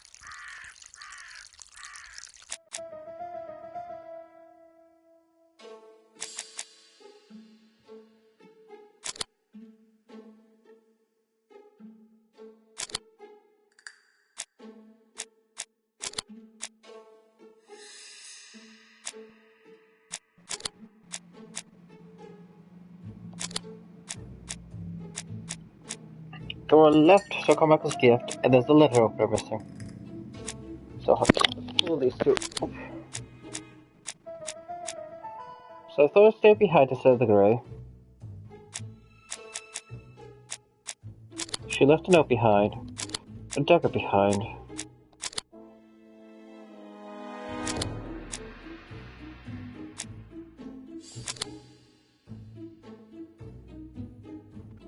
Alright.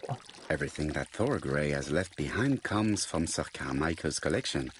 He most probably gave them to her, but she chose to leave them here rather than run the risk of being accused of theft. It is understandable when you know just how much Lady Clark mistrusted her. Let us now try and get our brain cells to work. Is Thor a poisoner? She'd ordered it.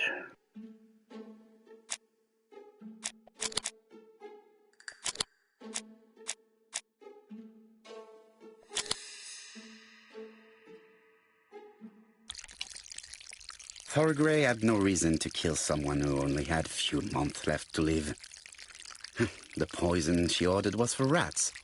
The gardener must have made good use of it, considering the stinking remains on the path, not far from the property. I've finished here. I must put the skeleton key back and inform Hastings that I'm returning to London. Tut-tut. The gardener does not follow the alignment. There, that's better. It is symmetric. There, that's better.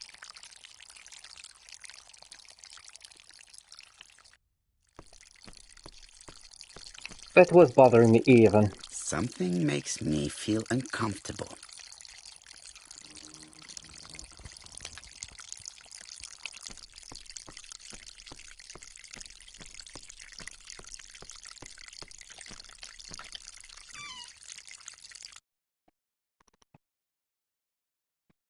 Wait a sec. Oh, bloody hell. This one's going on almost 2 hours. Well, I guess I'll go phone Hastings and then I guess I could call it, because I didn't even realize how long this one's going on.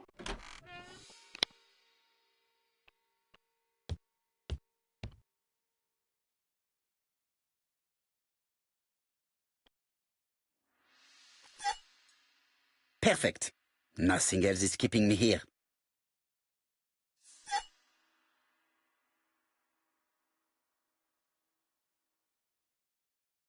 Hello, Hastings. I have finished in Shurston. I will take the first train. Tell me, do you know how to restore writing on a burned document? Yes, you just have to soak a cloth with a hydrochloric acid solution and rub the sheet of paper. Then the characters appear. Bien. You have been of great assistance, Hastings. Could you please order the solution as soon as possible? Of course, but what documents do you want to read? You will see, my friend. À ce soir.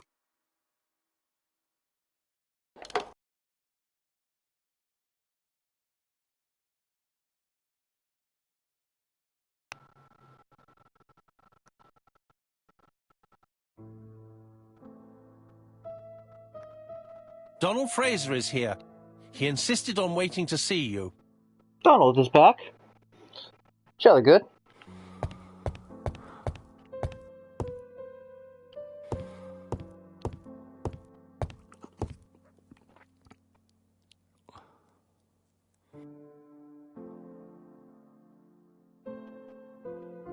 Yeah, it wouldn't let me do that before, so I guess it is every bloody time.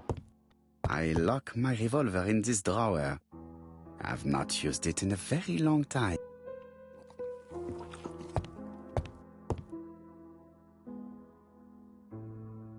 This man is tired.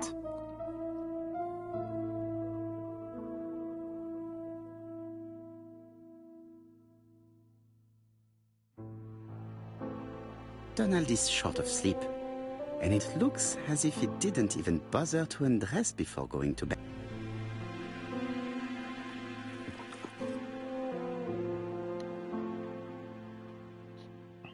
Mr. Poirot, I don't know why I'm here.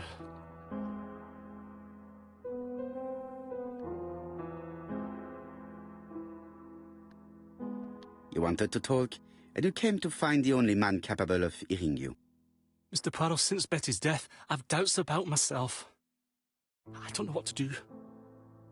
And I keep having a horrible dream 3 nights in a row.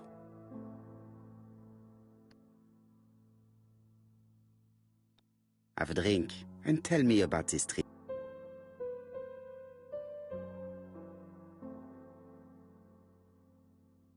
It's always the same. I'm on the beach with Betty. I grab her round the throat, and I squeeze, and squeeze until she's dead. Her head falls back, and I see that it's no longer Betty. It's Megan's face. Have you seen Megan Barnard recently? Yes, our grief has brought us together. I never really knew her before. She's really quite a remarkable girl.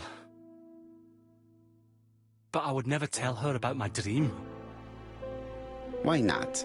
Is it her you are attacking in your dream? No, it's Betty. And once Betty is dead, it's Megan's face that appears in its place. Very interesting. Let us now try and get our brain cells to work.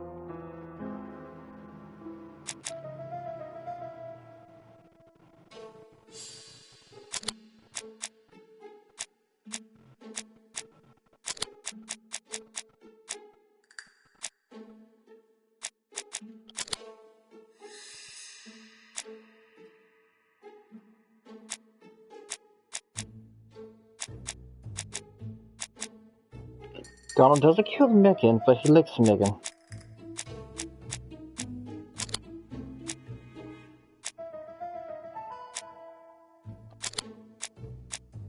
Alright, so... Oh, I guess. Alright.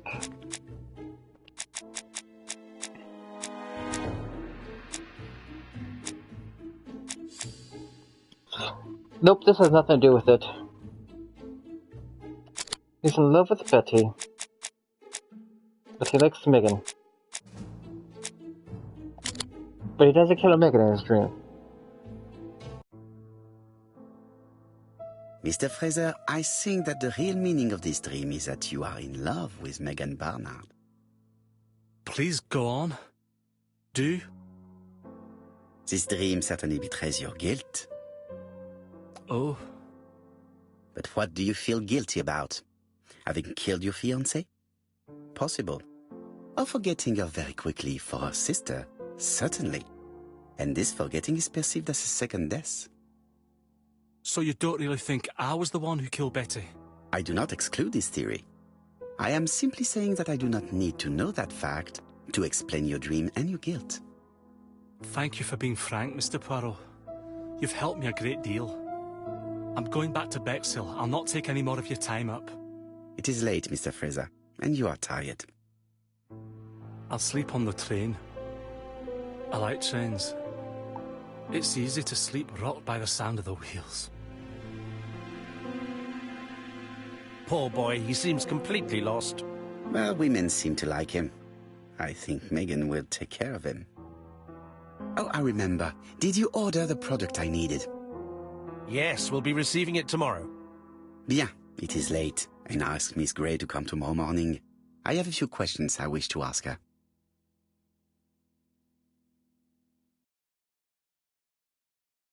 Alright.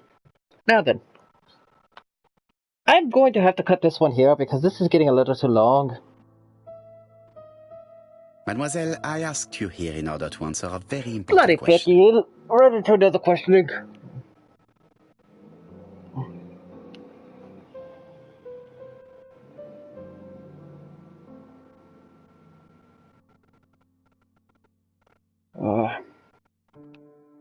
We'll do this interview really quick.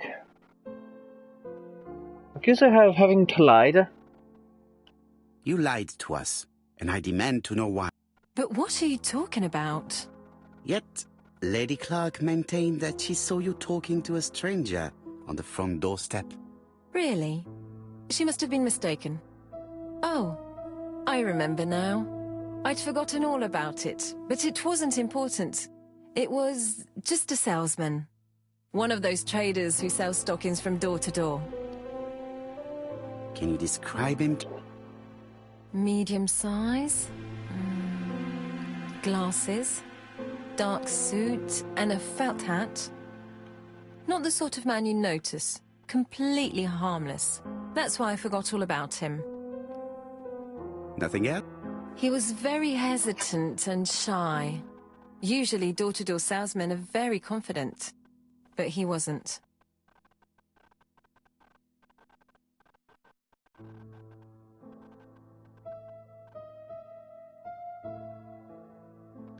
You did not leave Churstone willingly, I believe. I don't wish to lie. Lady Clark did not appreciate my presence. And Franklin could not go against the wishes of a sick lady. He is a good man. And he worries a great deal about his sister-in-law. I noticed that you left some personal belongings behind at Churstone.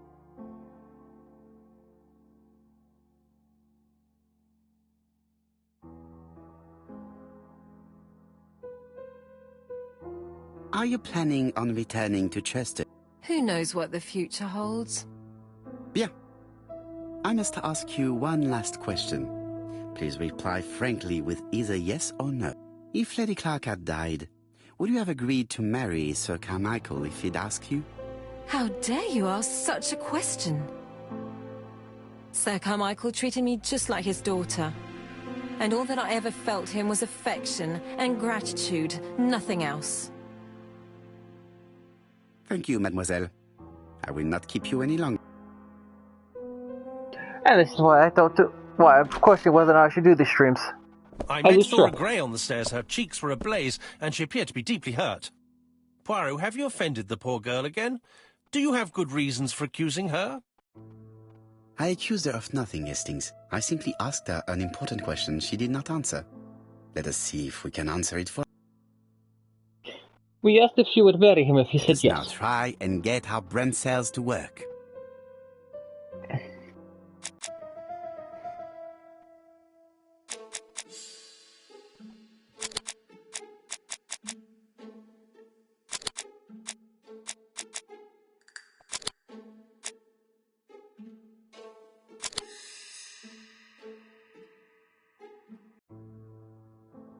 You must know how to read between the lines, Hastings.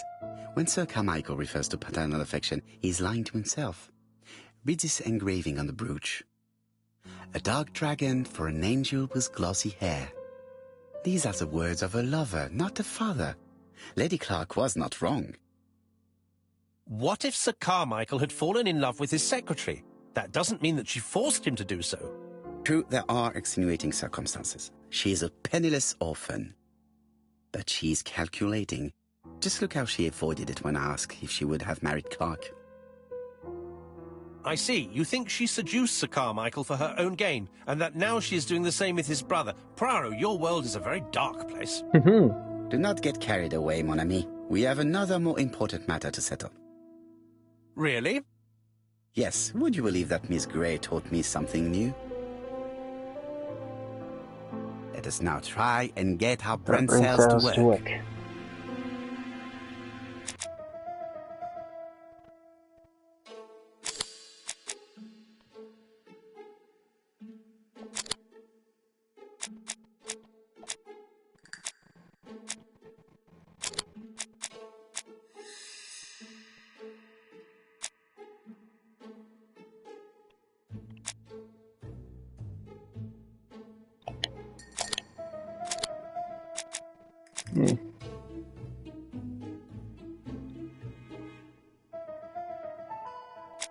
Nope.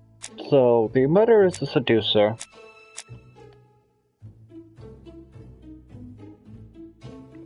Wait a second. Popular?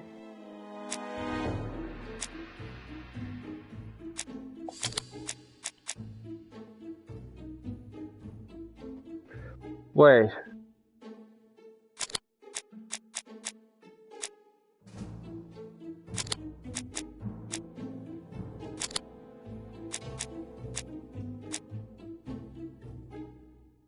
A salesman from door to door with stockings. Alright, no objects of value.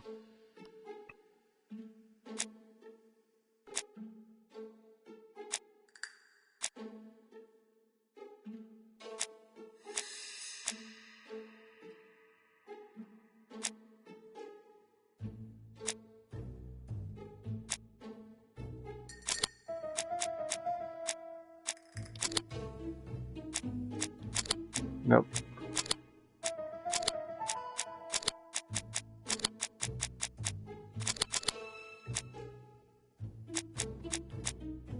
So, that's what I was thinking. The busyness is not.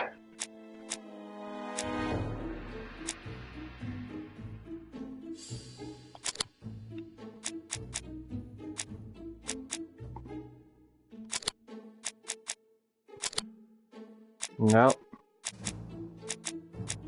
Because it's something with the stockings.